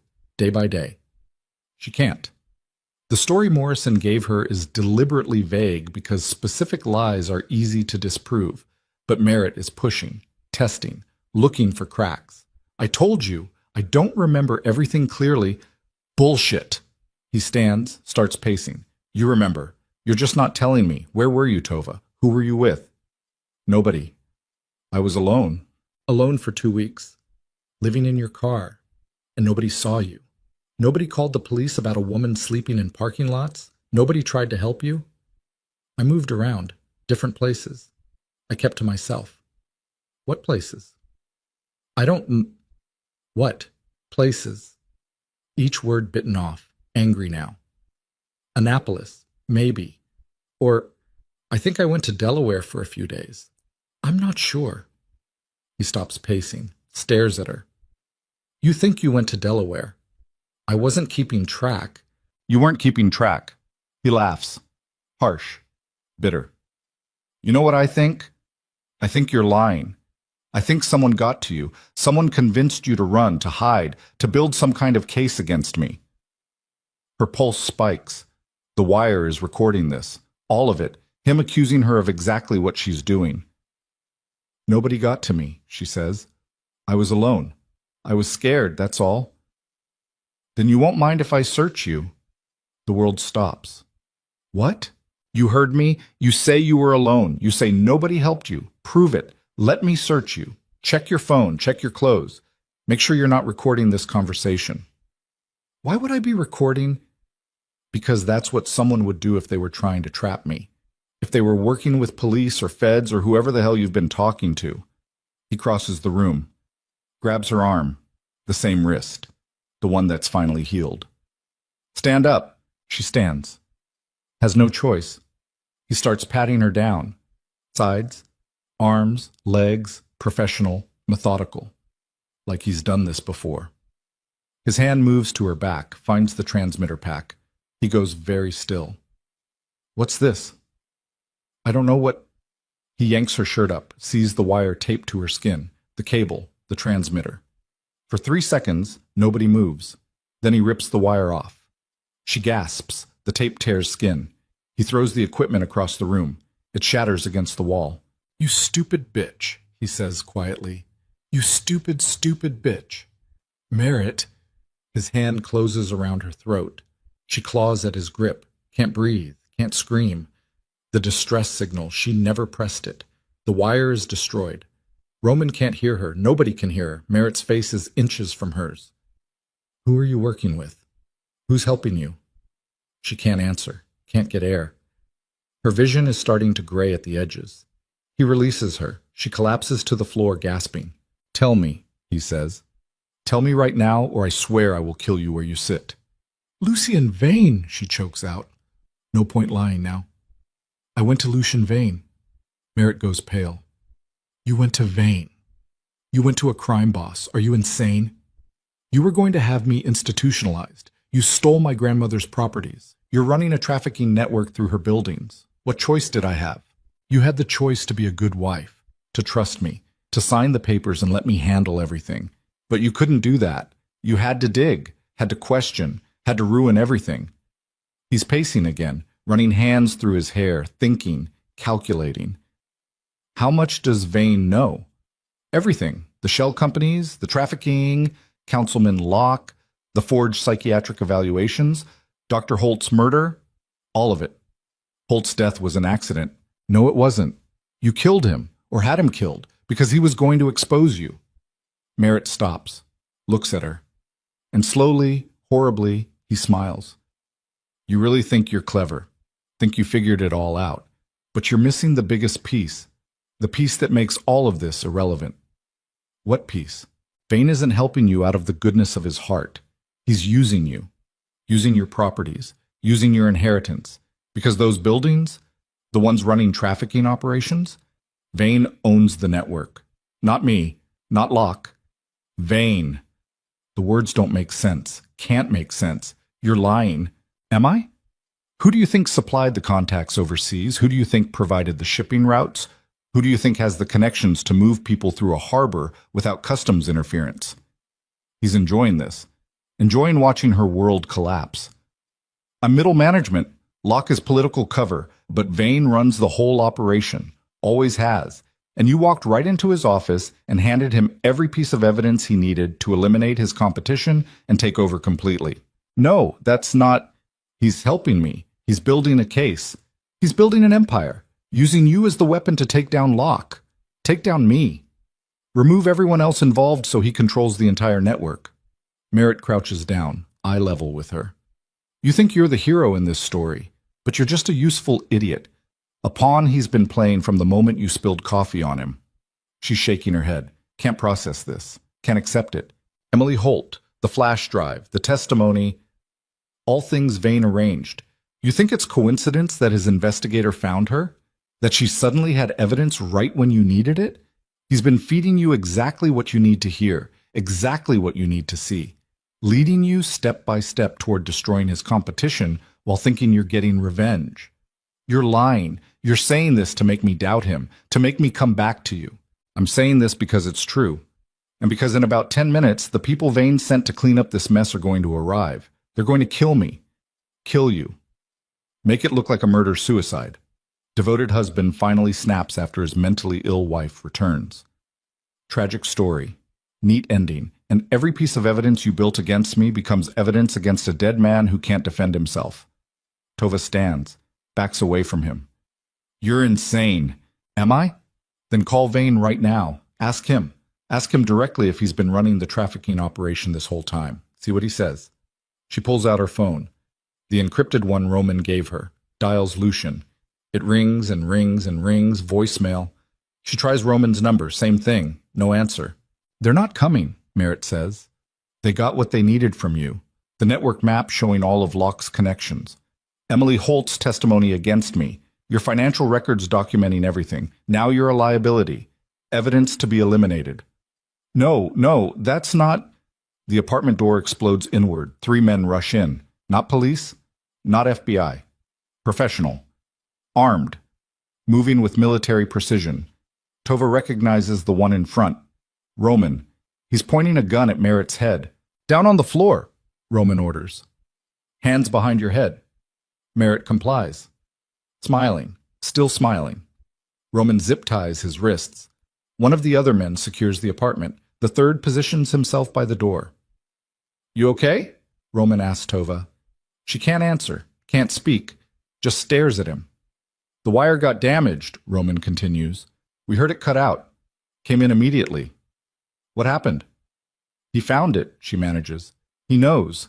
He knows everything.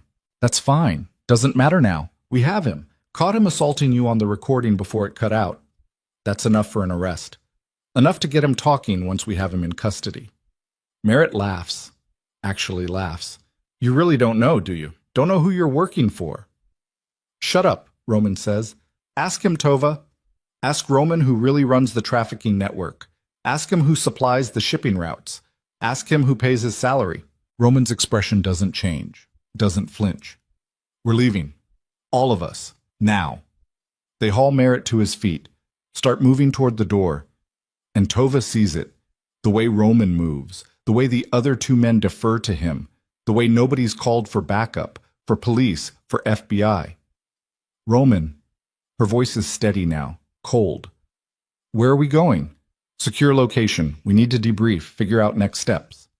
Which secure location? Does it matter? Answer the question. He looks at her, really looks at her, and in his eyes, she sees the truth Merritt was talking about. Yeah, she says softly. That's what I thought. She runs, doesn't think, just moves, sprints for the bedroom, slams the door, locks it, knows it won't hold long, but maybe long enough. The window, fire escape. She yanks it open, climbs out onto rusted metal grating 3 stories above the alley. Behind her, the bedroom door splinters. She doesn't look back, just climbs down. Fast as she can, feet slipping on wet metal, hands gripping railings that cut into her palms. She hits the alley running. Behind her, footsteps on the fire escape.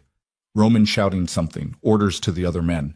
She runs toward the street, toward traffic, toward witnesses, toward anything public where they can't just grab her without causing a scene. A car screeches around the corner, black SUV, headed straight for her. She dodges. Barely. The SUV clips her hip, sends her spinning into a parked car. She tastes blood, feels something crack in her ribs, keeps running. The SUV reverses, comes back for another pass. She cuts through an alley between buildings, too narrow for the vehicle. Hears it skid to a stop behind her, doors opening, men pursuing on foot now. Her lungs are burning, hips screaming. Every breath feels like knives. She emerges onto a busier street. Morning commuters, coffee shops, normal people living normal lives. She stumbles into the first open door she sees, a diner, packed with breakfast crowd. Everyone stares at her, bleeding, wild-eyed, looking like exactly what she is, a woman running for her life. Help me, she gasps to the nearest person. Middle-aged man in a business suit. Please, someone call 911. The man pulls out his phone. Roman appears in the diner doorway, calm, collected, smiling pleasantly. There you are, he says, like they're old friends. Like this is normal. You had us worried. Come on, let's get you home. I don't know him, Tova says loudly. To everyone. To witnesses. I don't know this man. He's trying to kidnap me. Someone call the police. Multiple people are filming now, phones out, recording. Roman sees the cameras, calculates, backs away slowly. My mistake. Wrong person. He leaves. But Tova knows he's not leaving. He's repositioning, waiting outside. They can't grab her in front of witnesses, but the second she's alone, the second she steps outside, they'll take her. The man in the business suit is talking to 911, giving the address, describing the situation. Police are coming, he tells her. You're safe. Just stay inside. Safe? What a joke. She's not safe. Hasn't been safe since the night she spilled coffee on Lucy. Vain and thought he was offering rescue. Merritt was right. She's not the hero. She's the pawn. And now both sides want her dead. The police arrive 12 minutes later. 2 uniforms. Young, bored-looking until they see the blood streak down Tova's face and the way she's holding her ribs like they might crack open if she breathes wrong. Ma'am, are you injured? The taller one, name tag reads Phillips, approaches carefully, like she's something volatile. Someone tried to kidnap me. Multiple men. One of them is still outside, black SUV. Maryland plates, but I didn't see the numbers. Phillips exchanges glances with his partner. Can you describe the men? She describes Roman, describes the others, watches Phillips write it down in a notebook that's seen better days. And you said this happened at your apartment? Yes. No, I mean, it started there. My husband found a wire I was wearing. He assaulted me. Then these men broke in. I thought they were rescuing me, but they weren't. They were... She stops. How does she explain this without sounding insane? They're part of a trafficking operation, using my properties. I have evidence, financial records, shipping manifests, everything. The officers exchange another look, the kind that says they think she's mentally unstable. Great. Exactly what Merritt's been building toward for months. Ma'am, have you been taking any medications or substances? I'm not high. I'm not crazy. I have proof. Files, documents. There's an FBI agent who's been consulting on the case. Agent Morrison. You can call her. Verify everything I'm saying. Phillips writes down Morrison's name. We'll check that out, but right now we need to get you medical attention. You're bleeding, and you might have broken ribs. I'm not going to a hospital. The men who tried to take me, they have resources, connections. They'll know where I am the second I check in. Ma'am, you need treatment. I need protection. Witness protection. Federal protection. Not a hospital room where anyone can walk in. The second officer, Chen, steps away. Talks into his radio. Requesting a supervisor. Requesting someone who can handle whatever the hell this situation is, because 2 beat cops aren't equipped. Tova's phone buzzes in her pocket. The encrypted one. She pulls it out. Text from an unknown number. We need to talk. Meet me at the warehouse. Come alone, or Emily Holt dies. You have 2 hours. No signature? Doesn't need one. She knows who sent it. Her hands are shaking so badly she almost drops the phone. Ma'am? Phillips is watching her. Everything okay? No. Nothing is okay. Nothing has been okay since the night she spilled coffee and thought a Mafia boss was her salvation. I need to make a call, she says. You can make it from the station. We're taking you in for your own safety. I'm not going to the station. I'm leaving. Right now. Ma'am, you can't just... Watch me. She pushes past them. Walks out of the diner into cold morning air. Scans the street for the black SUV. Doesn't see it. Either they're hiding or they left. Either way, she doesn't have time to worry about it. She needs transportation. Her car, Merritt's car, is parked at the apartment. No way she's going back there. She pulls out her phone, opens a rideshare app, orders a car to a location 3 blocks away, starts walking. Behind her, Phillips is shouting something about interfering with an investigation, about protective custody, about her own safety. She doesn't look back. The rideshare driver is a college kid listening to music too loud. Doesn't ask questions when she climbs in looking like she lost a fight with a brick wall. Just drives where she tells him. Harbor District. 2 blocks from the warehouse. She pays cash, gets out, walks the rest of the way on foot. The warehouse looks empty. No cars outside. No visible security. Exactly like a trap. She goes in anyway. Inside, the space is dark except for natural light filtering through high windows. Her footsteps echo on concrete. Every shadow could be hiding someone. Every sound could be a threat. Tova. She spins. Lucian is standing near the windows, same spot he always stands, hands in his pockets, looking calm, like this is just another meeting. Where's Emily? Tova asks. Safe. For now. Depends on how this conversation goes. So it's true. What Merritt said. You're running the trafficking network. Merritt says a lot of things. Half of them are lies designed to save his own skin. But not this. This is true, isn't it? You own the operation, the shipping routes, the overseas contacts, the whole network.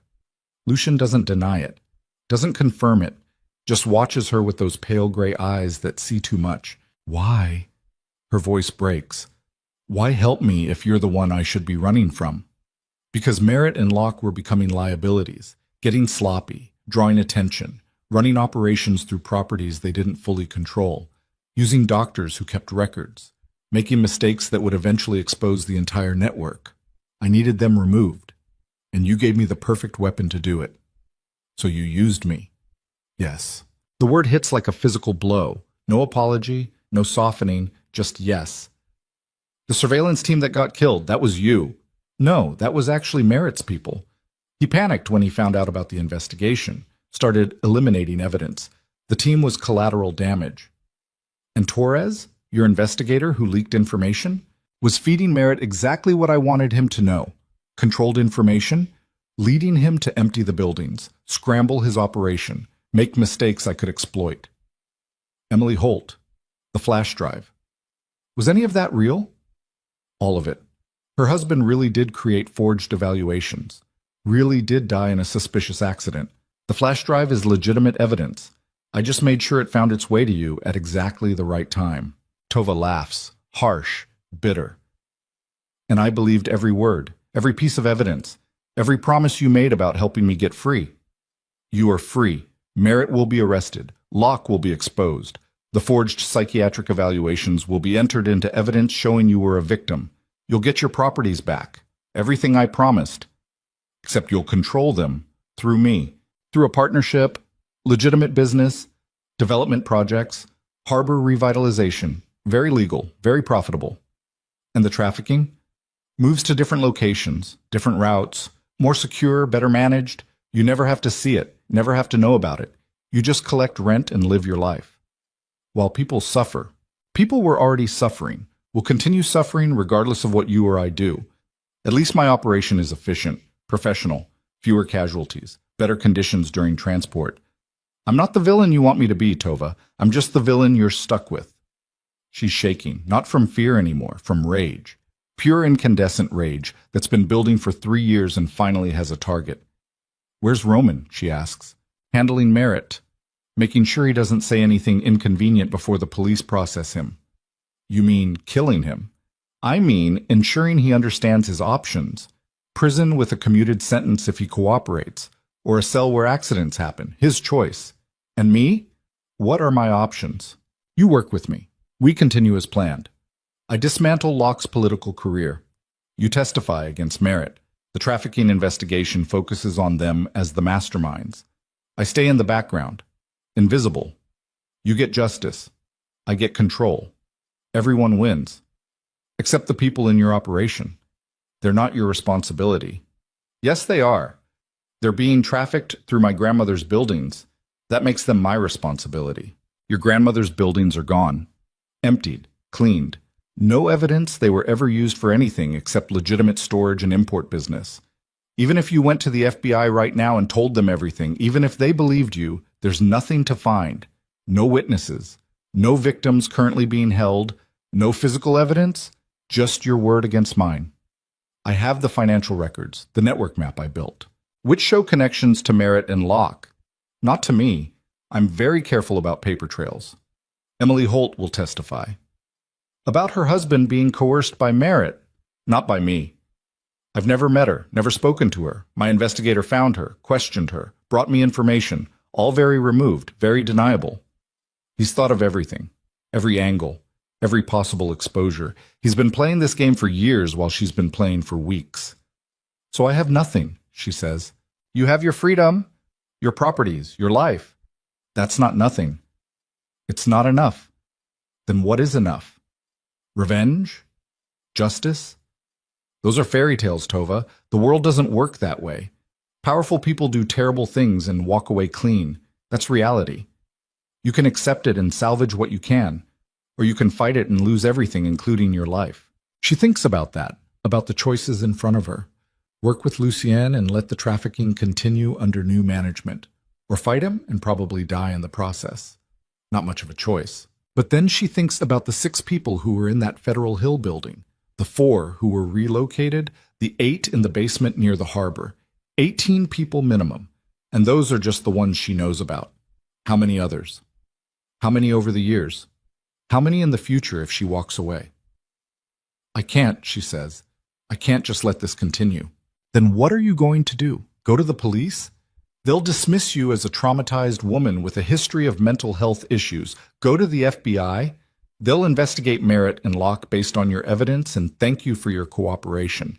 Neither option touches me. Maybe not, but they'll touch your operation, increase scrutiny, make it harder to operate, force you to shut down or relocate. That's something. Lucien's expression hardens. You're making a mistake. Probably, but it's my mistake to make. She turns to leave, gets 3 steps before he speaks again. If you walk out that door, Emily Holt disappears. Her daughters disappear. They become leverage to ensure your silence. You understand that? She stops. Doesn't turn around. You said she was safe. I said she was safe depending on how this conversation went. It's not going the way I needed it to, so she becomes insurance. You keep quiet. You play along. Or she and her children vanish into the same network you're so determined to destroy. You're threatening children. I'm protecting my interests. Now she turns around, looks at him, really looks at him, sees what she should have seen from the beginning. Not a savior, not an ally, just another man who takes what he wants and destroys anyone who gets in his way. You killed your sister, didn't you? She says. The one you said used to flinch like me. You killed her. Something flickers in his eyes. Just for a second. Then it's gone. My sister overdosed 8 years ago. After you got her addicted, after you used her the same way you're using me, after she tried to leave. You don't know what you're talking about. I know exactly what I'm talking about. I know men like you, men who see people as tools, resources, things to be used and discarded when they're no longer useful. Merit was one. You're another. Same poison, different bottle. I'm nothing like your husband. You're exactly like my husband. The only difference is you're better at it. She walks toward the door, waits for him to stop her, physically, with threats, with violence. But he just watches. You're making a choice you can't take back, he says. Good. I'm tired of choices I regret. She leaves. Outside, Baltimore morning is warming up. Traffic building, people heading to work. She walks 3 blocks before her legs give out, sits down hard on a bus stop bench, tries to figure out what the hell she's supposed to do now. She can't go to the police. Lucian's right about that. They'll see a woman with no credibility making wild accusations against a respected businessman. Can't go to the FBI. Morrison is on Lucien's payroll or compromised somehow. Has to be. Otherwise, why wasn't she at the apartment this morning? Why wasn't she coordinating the raid? Can't go back to the safe house. Can't go to the apartment. Can't go anywhere Lucian or Merritt's people might expect. She's completely alone. The thought should terrify her. Somehow it doesn't. Alone is familiar. Alone is what she's been for years, even when surrounded by people. Her phone buzzes. Different number this time, not encrypted, regular call. She almost doesn't answer, then recognizes the area code. Virginia. Hello? Tova Calloway? Female voice. Professional. Clipped. Who is this? Special Agent Rebecca Chen, FBI. I'm calling about a report filed by Baltimore PD this morning. An alleged kidnapping attempt. You were listed as the victim. Tova's heart rate spikes. Yes, that was me. Can you tell me what happened? She tells the story. Abbreviated version, Merritt, the wire, Roman breaking in, the chase, the diner. Leaves out Lucienne for now. Needs to feel out whether Chen is legitimate or another plant. Chen listens without interrupting. When Tova finishes, and you mention to the officers that there's an ongoing trafficking investigation, that you have evidence. Yes, financial records, shipping manifests, network maps showing connections between shell companies and offshore accounts. Who else knows about this evidence? Several people, the wrong people. It's complicated. I'm sure it is. Where are you right now? Tova looks around. Harbor District, near Patterson Park. Stay visible, stay public. I'm 40 minutes outside Baltimore. I can meet you. Review your evidence. Coordinate protection if your claims check out. How do I know you're legitimate? How do I know you're not working with them?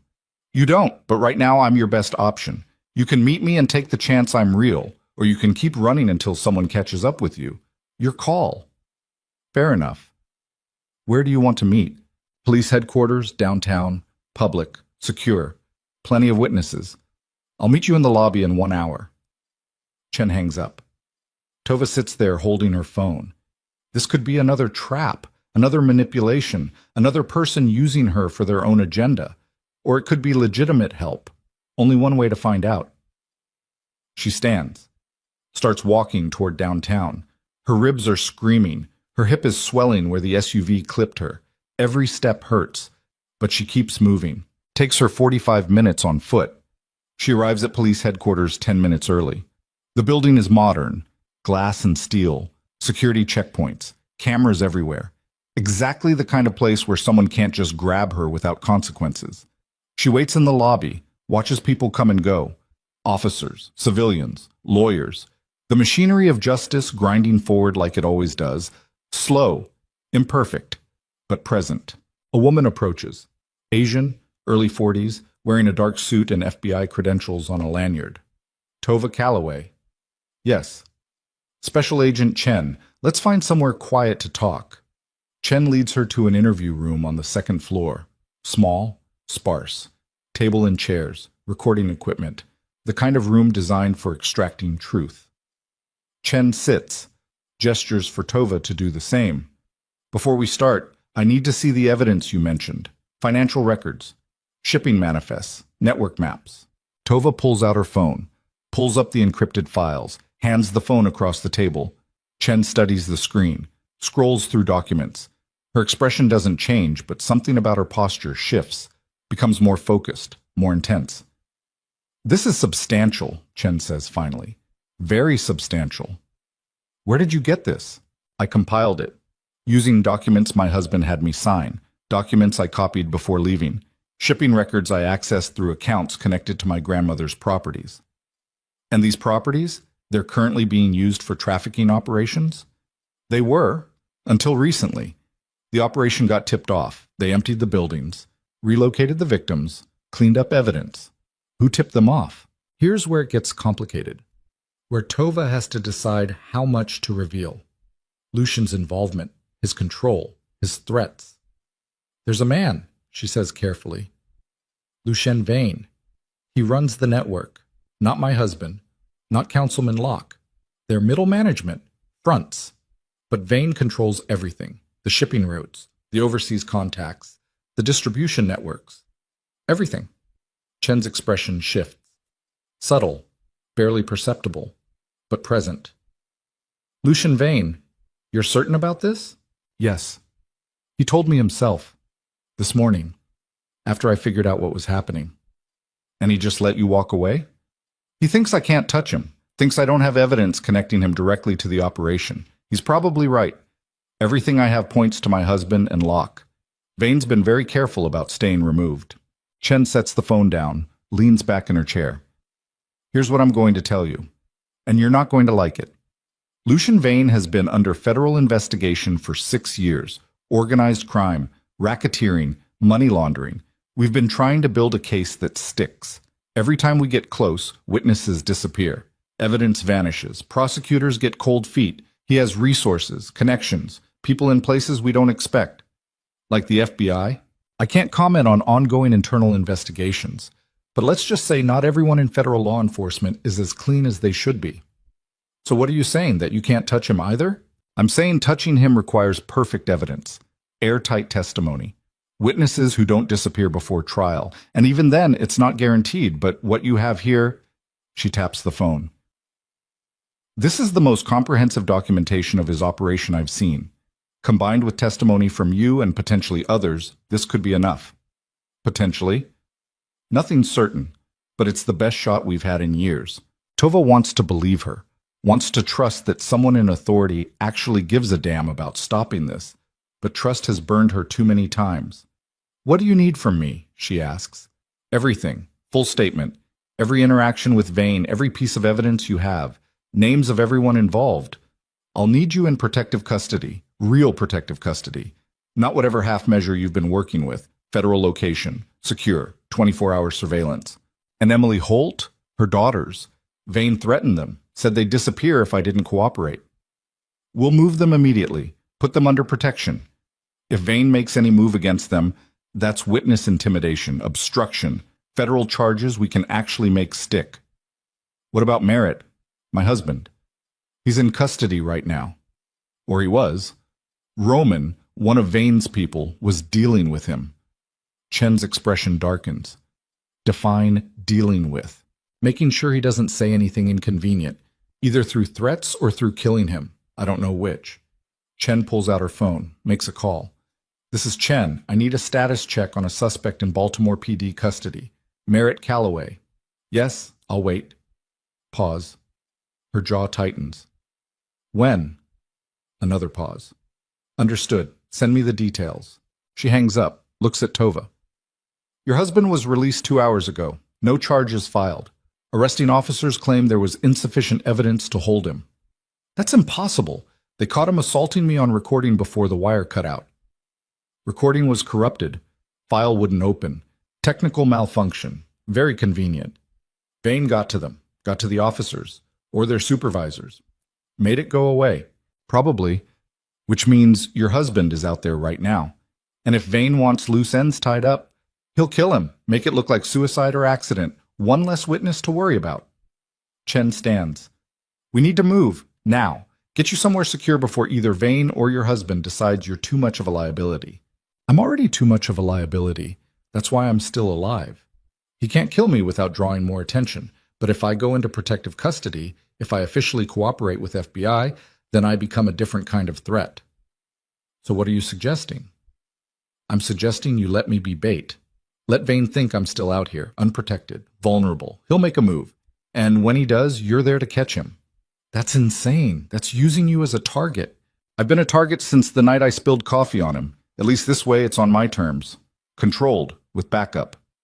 Chen shakes her head. I can't authorize that. Can't put a civilian in deliberate danger. Then don't authorize it. I'll do it anyway. I'll walk out of here and go somewhere public. Somewhere I know he'll find me. Force the confrontation. You can either coordinate it or I do it alone. You're serious. Completely. Chen studies her. Calculating. Weighing options. What did you have in mind? The Waterfront Gala. Tomorrow night, big public event. Politicians, media, cameras everywhere. Councilman Locke is receiving some kind of award for his harbor revitalization work. Perfect place to expose everything. Perfect place for Vane to try to stop me. That's less than 24 hours away, that. I know, which means we need to move fast. Coordinate with local police. Plainclothes officers in the crowd. Surveillance, recording equipment. When I expose Locke, when I reveal the trafficking network, Vane will have to respond. Has to. Otherwise, everything he's built collapses publicly. And you think he'll just walk up and confess? In front of witnesses? I think he'll try to stop me. Kill me. Silence me. Grab me. Something. And when he does, you have him on camera. In public. With witnesses. Attempting to harm a federal witness. Chen walks to the window. Looks out at Baltimore stretching below. This is the stupidest plan I've heard in 15 years of federal service. But it could work. It could get you killed. I'm already dead if I keep running. At least this way I go down fighting. At least this way I might actually stop them. Silence. Chen thinking, processing. Finally, she turns around. You'd need to wear a wire. Real one this time. Federal equipment. Broadcast quality. So everything said is recorded and admissible. Fine. You'd need to stick to a script, specific accusations, specific evidence, can't deviate, can't improvise. One wrong word and defense attorneys tear it apart. I can do that. And if Vane doesn't take the bait, if he just lets you make the accusations and walks away clean, then at least the truth is public. At least people know. At least the investigation can move forward without me being the only witness. Chen pulls out her phone again, starts typing. I'm running this up the chain, getting approval, coordinating resources. But Tova, if we do this, you follow my instructions exactly. No heroics, no improvisation. You say what we tell you to say. You go where we tell you to go.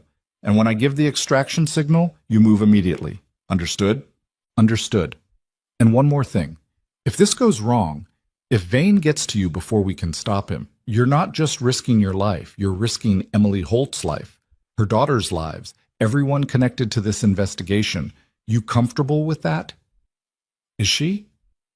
Is she comfortable gambling other people's lives on her plan, her desperation, her need to see this through? She thinks about her grandmother, about those buildings, about the 18 people who were prisoners, about the hundreds or thousands more who will end up the same way if she doesn't stop this. I'm comfortable with it, she says. Chen nods. Then let's get to work. We have less than a day to plan an operation that should take weeks. And if we screw this up, people die. So we don't screw it up. She opens the door, calls for someone named Rodriguez. Within minutes, the room is filling with agents, laptops, equipment, maps of the convention center where tomorrow's gala is being held. And Tova sits in the center of it all, watching her final play come together, knowing that in 24 hours she'll either be free or dead. But at least she'll go down swinging. At least Merritt and Lucian and Councilman Locke will finally understand what it means to underestimate a woman with nothing left to lose. The Baltimore Convention Center glitters like a promise under television lights. Crystal chandeliers hang from vaulted ceilings. Orchestra music drifts through the grand ballroom where 500 guests in designer gowns and tailored suits sip champagne and pretend they care about harbor revitalization instead of the networking opportunities and photo ops. Tova stands in the service corridor outside the ballroom, breathing slowly through her nose, trying to keep her heart rate under control. The wire taped between her breasts feels like it's burning through her skin, even though she knows it's room temperature. Federal equipment, broadcast quality. Agent Chen tested it 3 times before letting her leave the hotel room this morning. The emerald gown they gave her fits perfectly.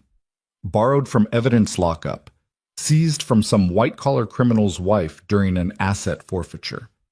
The irony isn't lost on Tova. She's wearing a criminal's dress to expose criminals, poetic in a sick way. Chen's voice crackles in her hidden earpiece. Sound check. Can you hear me? Tova touches her right ear briefly.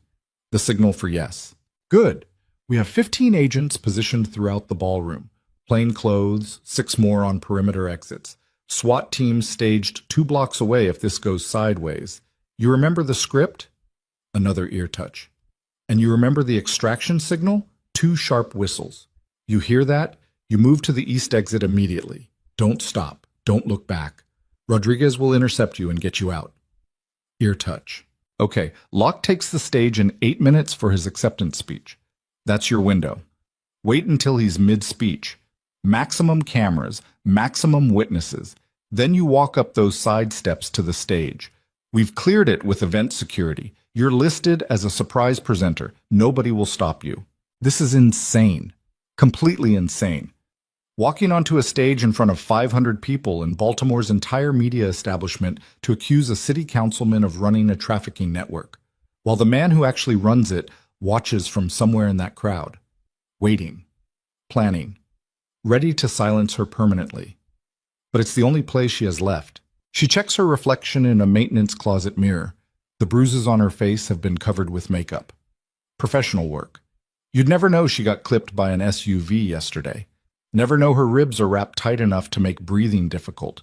Never know she's operating on 2 hours of sleep and pure adrenaline. She looks almost elegant, almost like someone who belongs here. The door beside her opens. Chen steps through. Dark suit. FBI credentials hidden. She looks Tova up and down. You ready? No. Good. Doubt keeps you sharp. Overconfidence gets you killed. Chen's expression softens slightly, just slightly. You don't have to do this. We can still pull you. Go a different route. What different route? We've been over this. This is it. This is the only way to force Vane into the open. Or force him to put a bullet in your head. He won't shoot me on camera. Too messy. Too public. He'll try something else. Grab me. Discredit me. Make me look unstable. That's when you move in. And if I'm wrong, if he decides scorched earth is better than exposure, then I die. But the truth still comes out. The wire is broadcasting to 3 separate federal recording stations. Even if he kills me, the accusations are on tape. The investigation continues. Chen looks like she wants to argue. Instead, she just nods. Emily Holt and her daughters are secure. Federal safe house in Pennsylvania. Armed protection. If anything happens to you, that they stay protected. I made sure of that. Thank you. Don't thank me. Just survive the next hour and we'll call it even. Chen leaves. Tova is alone again. She can hear the orchestra playing, can hear the murmur of conversation from the ballroom, can hear her own pulse hammering in her ears. She thinks about Merritt, about where he is right now. Chen's people lost track of him after he was released from custody. He could be anywhere. Could be in that ballroom right now. Could be waiting to watch her self-destruct publicly. The thought makes her sick, but worse is the thought of Lucien. He'll be there. She knows he'll be there. Men like him can't resist, can't stay away when their empire is threatened. He'll be watching, waiting to see if she actually goes through with it, waiting to see if she has the spine to burn everything down. She's about to find out. The orchestra stops. A voice over the PA system. Ladies and gentlemen, please welcome our Master of Ceremonies, Senator Patricia Holbrook. Applause. Tova moves to the service entrance, peers through the crack in the door, sees the stage, the podium. The massive screens on either side showing live camera feeds. Holbrook is mid-introduction, talking about harbor revitalization, about economic development, about visionary leadership. Tova scans the crowd, sees politicians she recognizes from television, business leaders, philanthropists, normal people living normal lives built on blood money and willful ignorance. Then she sees him, third row. Center aisle. Lucy Yen Vane in a perfect tuxedo, looking like he belongs at events like this, looking like wealth and power and legitimacy. He's listening to Holbrook's speech with polite attention, hands folded in his lap, completely calm. He knows she's here, has to know. Probably has someone watching every entrance. She wonders if he brought Roman, if Roman is somewhere in that crowd with orders to stop her, extract her, kill her if necessary. Holbrook finishes her introduction. More applause. Councilman Adrian Locke walks to the stage. Mid-50s, silver hair, expensive suit, the kind of face that gets elected, trustworthy, competent, hiding a trafficking network behind a smile that probably cost $10,000 in dental work. Thank you, Senator Holbrook, Locke says. His voice is smooth, practiced. I'm honored to receive this recognition for the Harbor Revitalization Initiative. But this award isn't about me. It's about our community, about Baltimore's future, about the thousands of people whose lives have been improved by the economic opportunities these development projects have created. Tova's hands curl into fists. Economic opportunities, that's what he's calling it. While women and children move through those properties like cargo. Locke continues talking. Statistics, success stories, plans for future development. The crowd eats it up, nodding, smiling, applauding at appropriate moments. Chen's voice in her ear. 30 seconds. Stand by. Tova takes a breath, pushes open the service door, steps into the ballroom, heads toward the stage stairs. A few heads turn. Curious. Wondering who this woman is. Wondering if she's part of the program. She reaches the stairs, starts climbing, each step measured, controlled, like she has every right to be here. Locke sees her. His expression flickers. Confusion, then recognition, then something that might be fear. She reaches the podium, takes the microphone from his hands before he can react. Thank you, Councilman Locke, she says. Her voice echoes through the ballroom. 500 people are staring at her now. I'm Tova Calloway, and I'm here to tell you the real story about the Harbor Revitalization Initiative. Security is moving. Two large men in suits heading toward the stage. Chen's people intercept them. Quiet words. Federal credentials flashed. The security guards stop. Confused but compliant. Tova keeps talking. The properties that Councilman Locke has been praising, the ones he claims have created economic opportunities, those properties were stolen, taken from me through forged documents and psychiatric evaluations created by a doctor who was later murdered to ensure his silence. Murmurs ripple through the crowd. Phones coming out, recording. The camera operators are focusing on her now. Live feed showing her face on the massive screens flanking the stage. But property theft is just the beginning, she continues.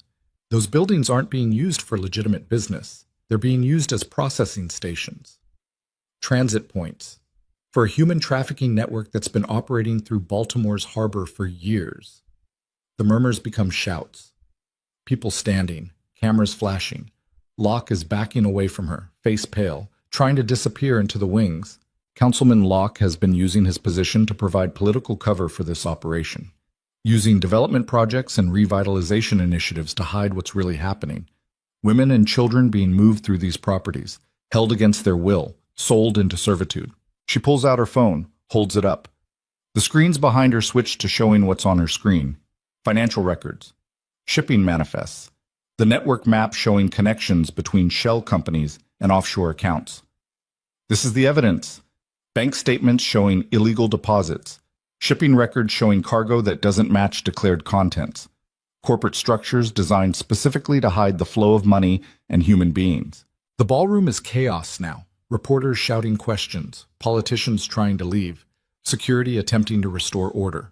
Chen's agents moving through the crowd, positioning themselves. Tova's eyes find Lucien. He hasn't moved, still sitting, still calm, just watching her with those pale gray eyes. But Councilman Locke isn't the mastermind, she says, voice steady, clear. He's middle management. The real architect of this network is Lucien Vane, the man sitting in the third row, the man who owns half the commercial docks in Baltimore, the man who's been running this operation for years while hiding behind legitimate business fronts and political connections. Now Lucien moves, stands slowly. Every head in the ballroom turns toward him. These are serious accusations, he says, voice carrying without microphone, calm, reasonable. Accusations from a woman who, by her own admission, has been diagnosed with mental health issues, who disappeared for 2 weeks, who's currently under investigation herself for financial fraud. I'm not under investigation, Tova says, but you will be, because I have evidence, financial records, witness testimony, shipping manifests, everything needed to prove what you've been doing, what you're still doing. If you had evidence, you'd have gone to the authorities, not staged this dramatic performance. This looks like a breakdown, Ms. Calloway. A very public breakdown from a very troubled woman. He's good. She'll give him that. Turning this around, making her look unstable, making himself look reasonable. But she's prepared for this. I have gone to the authorities, she says. The FBI has been investigating for 6 years, trying to build a case that sticks. And now they have it. Financial records showing your connections to offshore accounts used for money laundering, shipping routes that match known trafficking patterns, witness testimony from multiple sources including the widow of Dr. Raymond Holt, the psychiatrist who was murdered after refusing to continue creating forged evaluations. That lands. She sees it in his face. The widow, Emily Holt. He thought she was leverage, thought she'd stay silent, didn't expect federal protection. So you can try to discredit me, Tova continues, try to make me look crazy, but the evidence exists independent of my credibility. The investigation continues independent of my testimony. I'm just the opening act. Everything else is already in motion. Lucien's expression hardens, the mask slipping. You stupid girl, you have no idea what you've done, who you've endangered. I've endangered you. That's what I've done. And everyone you work with. Everyone who profits from this network. I've burned it all down. Everything you built, everything you controlled, gone. Because I couldn't let it continue. Because those people in your buildings, those women and children you treated as cargo, they deserve better than to be someone's property. Idealistic, naive, and ultimately pointless. You think exposing me stops anything? There are a dozen others ready to fill the vacuum. This network existed before me, and it'll exist after me. You've changed nothing except signing your own death warrant. Maybe. But at least people know now. At least the truth is public. At least I'm not complicit anymore. Chen's voice in her ear. 3 men moving toward the stage, east side, armed, SWAT team deploying. Tova sees them, moving through the crowd. Not Roman. Different men. Professional, focused, coming for her. She steps back from the podium, looks for the exit, east side like Chen said. Gunshots explode through the ballroom, not at her, at the ceiling. Warning shots. Panic erupts. People screaming, running, trampling each other toward exits. The armed men are on the stage now. One grabs her, arm around her throat, gun to her head. "Nobody moves," he shouts. "Nobody fucking moves or I kill her right here." Federal agents have weapons drawn, surrounding the stage. But they can't shoot. Too many civilians in the crossfire. Too much chaos. Lucien is moving now. Toward the stage. Toward her. "Let her go!" Chen shouts. FBI credentials held high. "Federal agents, release the hostage and put down your weapons." The man holding Tova laughs.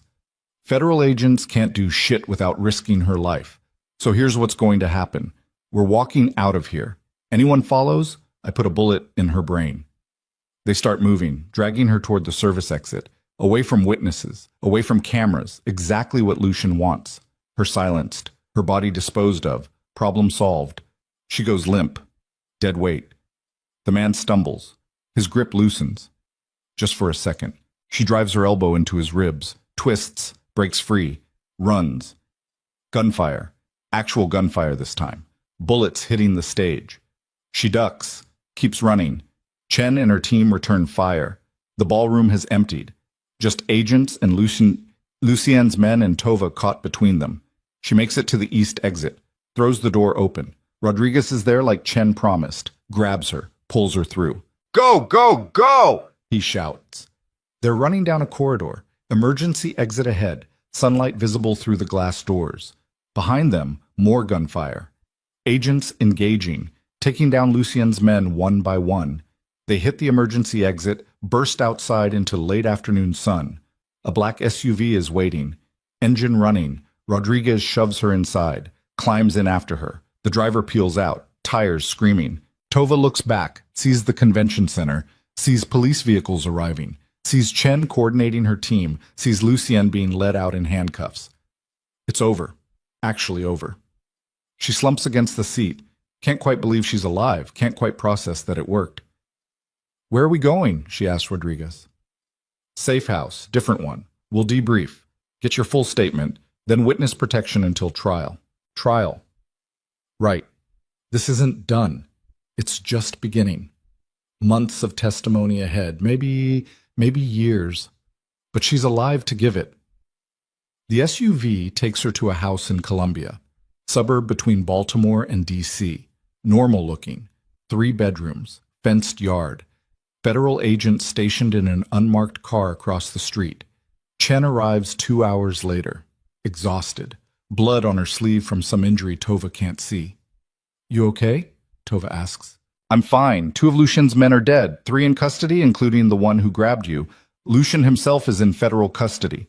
So is Councilman Locke. We executed warrants on 14 properties connected to Meridian Coastal Properties. Found evidence in 3 of them. Traces of human presence. Documents. Communications. Enough to support the charges. And the people? The ones who are being held? Still looking. We have leads. Tips coming in since your speech went viral. And yes, it's viral. Everyone with a phone recorded it. You're all over social media, news outlets. The whole country is watching Baltimore right now." Tova doesn't know how to feel about that. Famous for being a victim. For being the woman who brought down a trafficking network. She didn't want fame, just wanted to stop the suffering. "What about Merritt?" she asks. Chen's expression darkens. "We found him 2 hours ago, dead. Apparent suicide, pills and alcohol. Left a note confessing to fraud and conspiracy. Convenient timing. It wasn't suicide. No, probably not. But proving that's different. Lucien's people are very good at making murders look natural. We'll investigate, but don't hold your breath. So Merritt's dead. 3 years of marriage, 3 years of abuse, 3 years of him controlling every aspect of her life. And now he's just gone. Erased. She should feel something. Relief, maybe. Vindication. She just feels tired. "What happens now?" she asks. "Now we build the case. Properly this time. Grand jury indictments, discovery, plea negotiations. Some of the people we arrested will cooperate, trade information for reduced sentences. That information leads to more arrests, more warrants, more exposure. This is going to take years to fully dismantle, but we're dismantling it. And me? You testify. Multiple trials probably, Lucien's, Locke's, maybe others, then witness protection, new identity, new location, new life, the whole package. New life. Tova tries to imagine that. Being someone else. Living somewhere else. No ties to Baltimore, no ties to her old name, no ties to anything she knew before. Sounds like freedom. When do we start? She asks. Tomorrow? But tonight you rest. Doctor's coming to check your ribs. Make sure you didn't break anything during the extraction. Then sleep. Actual sleep. You've earned it. Chen leaves. The house settles into silence. Tova sits on the couch in the living room, watching evening light fade through the windows. She thinks about her grandmother. Wonders what the old woman would say about all this. About the properties being reclaimed. About the trafficking network being exposed. About Tova finally standing up and fighting back. Probably something sarcastic. Her grandmother wasn't sentimental. Wasn't given to praise. Just expected people to do what needed doing and move on. Tova did what needed doing. The question is what comes next. Bam.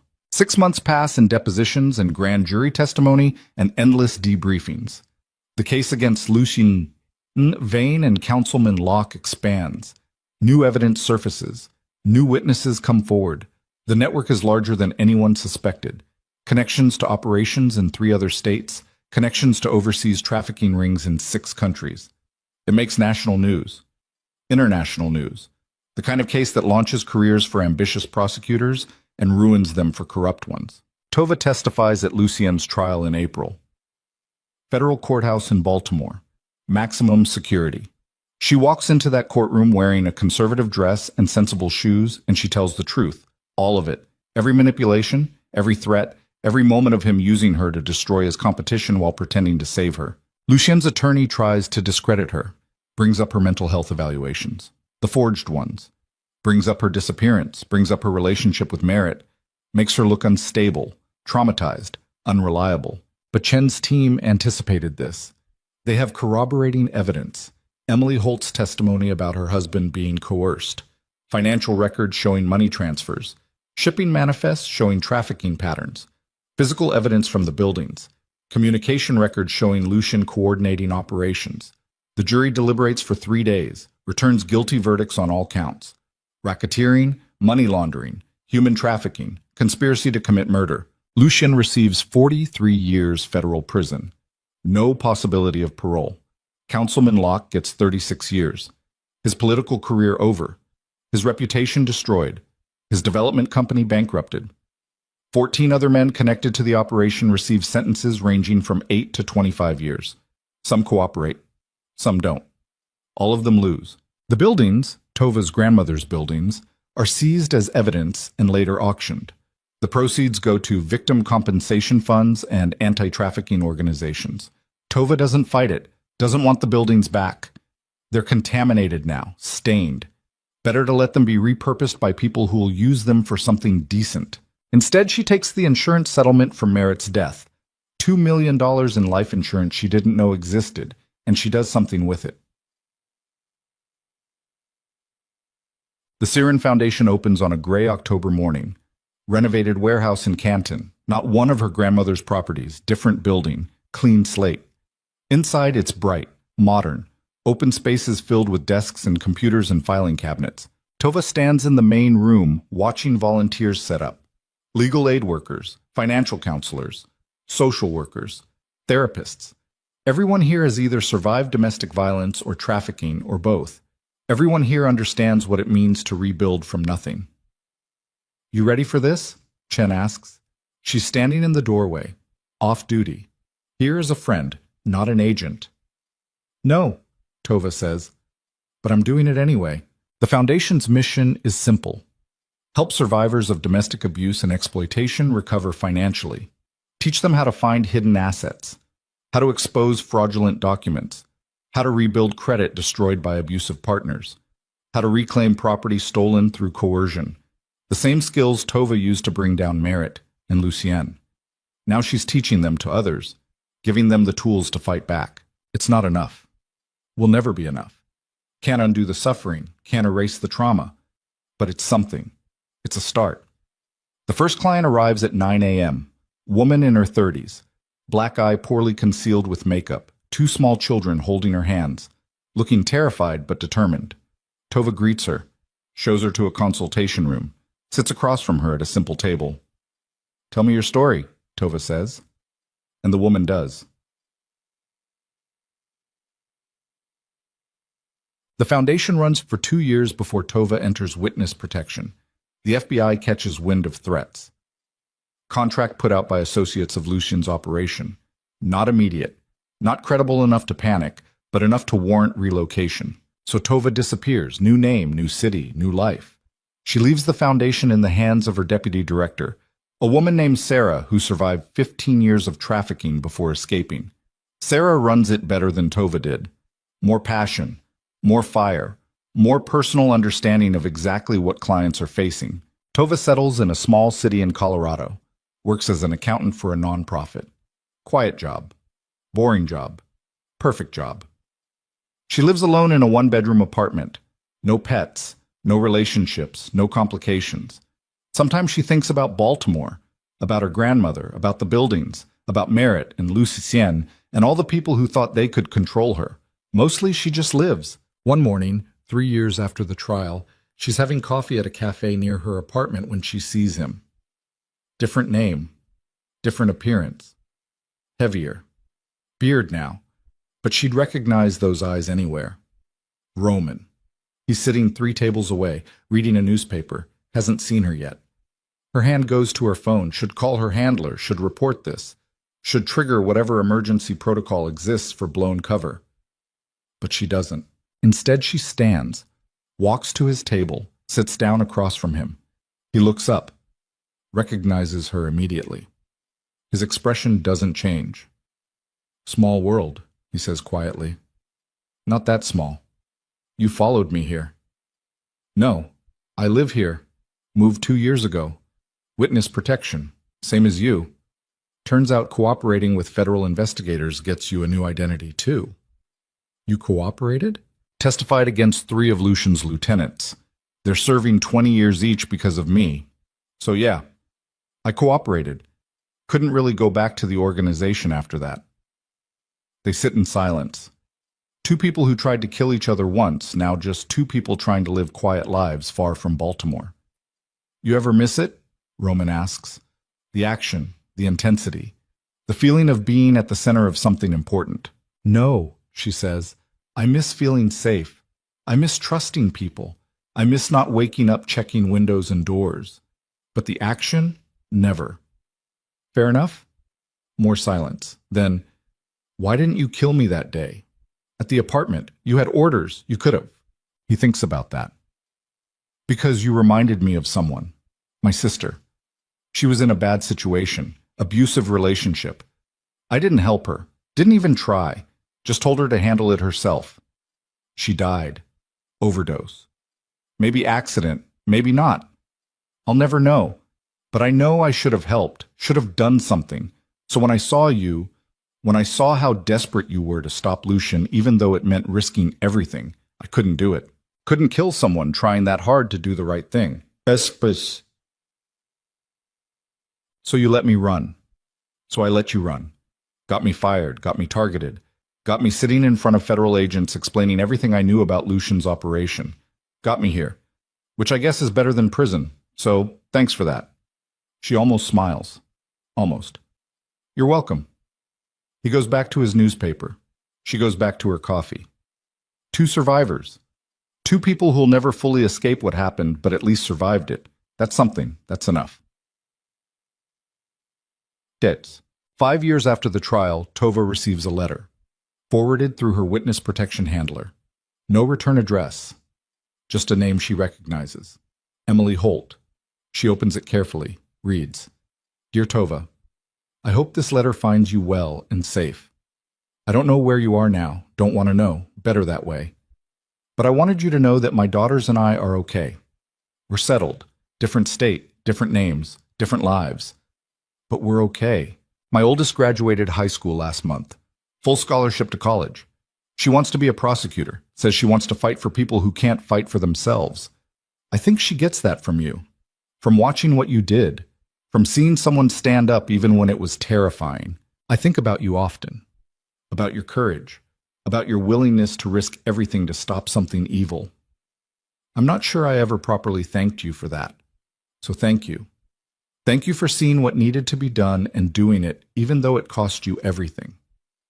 Raymond would have been proud. He always said the measure of a person isn't in avoiding mistakes, but in fixing them. You fix something broken, something terrible, and a lot of people are alive and free because of you. I hope you find peace.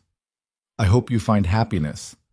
I hope wherever you are, you're safe and building a life worth living. With gratitude, Emily Tova reads the letter twice, folds it carefully, puts it in a drawer beside the other few personal items she's kept. Her grandmother's locket, a photo from the foundation's opening day, newspaper clipping about Lucien's sentencing, small pieces of a life, evidence that she existed, that she mattered, that she did something worth remembering. That night, she dreams about her grandmother for the first time in years. Not the sick version, not the dying version, the young version, strong, vibrant, standing outside those buildings on the harbor. You did good, her grandmother says. I destroyed your properties. No, you saved them, turned them from prisons into weapons against the people using them. That's exactly what I would have done. I'm not you. No, you're better. I just built buildings. You tore down empires. Tova wakes at dawn, light filtering through cheap apartment blinds. Another day, another quiet morning in a quiet city far from Baltimore. She makes coffee, opens her laptop, checks email, sees a message from Sarah. Update on the foundation. They've expanded, opened 2 satellite offices, one in Philadelphia, one in Richmond, helping 300 clients per month now. Growing. Tova smiles. The network she destroyed is being replaced by a network of survivors helping survivors. Women teaching women how to fight back, how to reclaim what was stolen, how to build lives on their own terms. That's the inheritance her grandmother left. Not buildings, not property, but the understanding that some things are worth fighting for, worth suffering for, worth risking everything for. And if you're going to fight, you fight to win. Tova closes her laptop, drinks her coffee, watches morning sun turn the mountains outside her window from gray to gold. Somewhere in Baltimore, the harbor is waking up. Ships moving through water that no longer hides trafficking networks in plain sight. Buildings being used for legitimate purposes. The city healing slowly from the wounds people like Lucy and carved into it. And somewhere in a federal prison, Lucien Vane is learning what it means to be powerless, to be controlled, to be someone else's property. The same lesson he inflicted on hundreds of others. Poetic justice isn't always possible. But sometimes, just sometimes, the universe gets it right. Tova finishes her coffee, gets dressed, heads to work. Another day in a quiet life built on the ashes of everything she burned down to get here. It's not glamorous, not exciting, not the kind of story anyone makes movies about. But it's hers. And after years of being owned by Merritt and used by Lucien and trapped by circumstances beyond her control, being hers is enough. More than enough. It's everything. Outside, Colorado morning spreads wide and clean and full of ordinary possibilities. And Tova walks into it with her head up and her eyes open and the understanding that freedom isn't the absence of scars. It's the choice to keep walking despite them.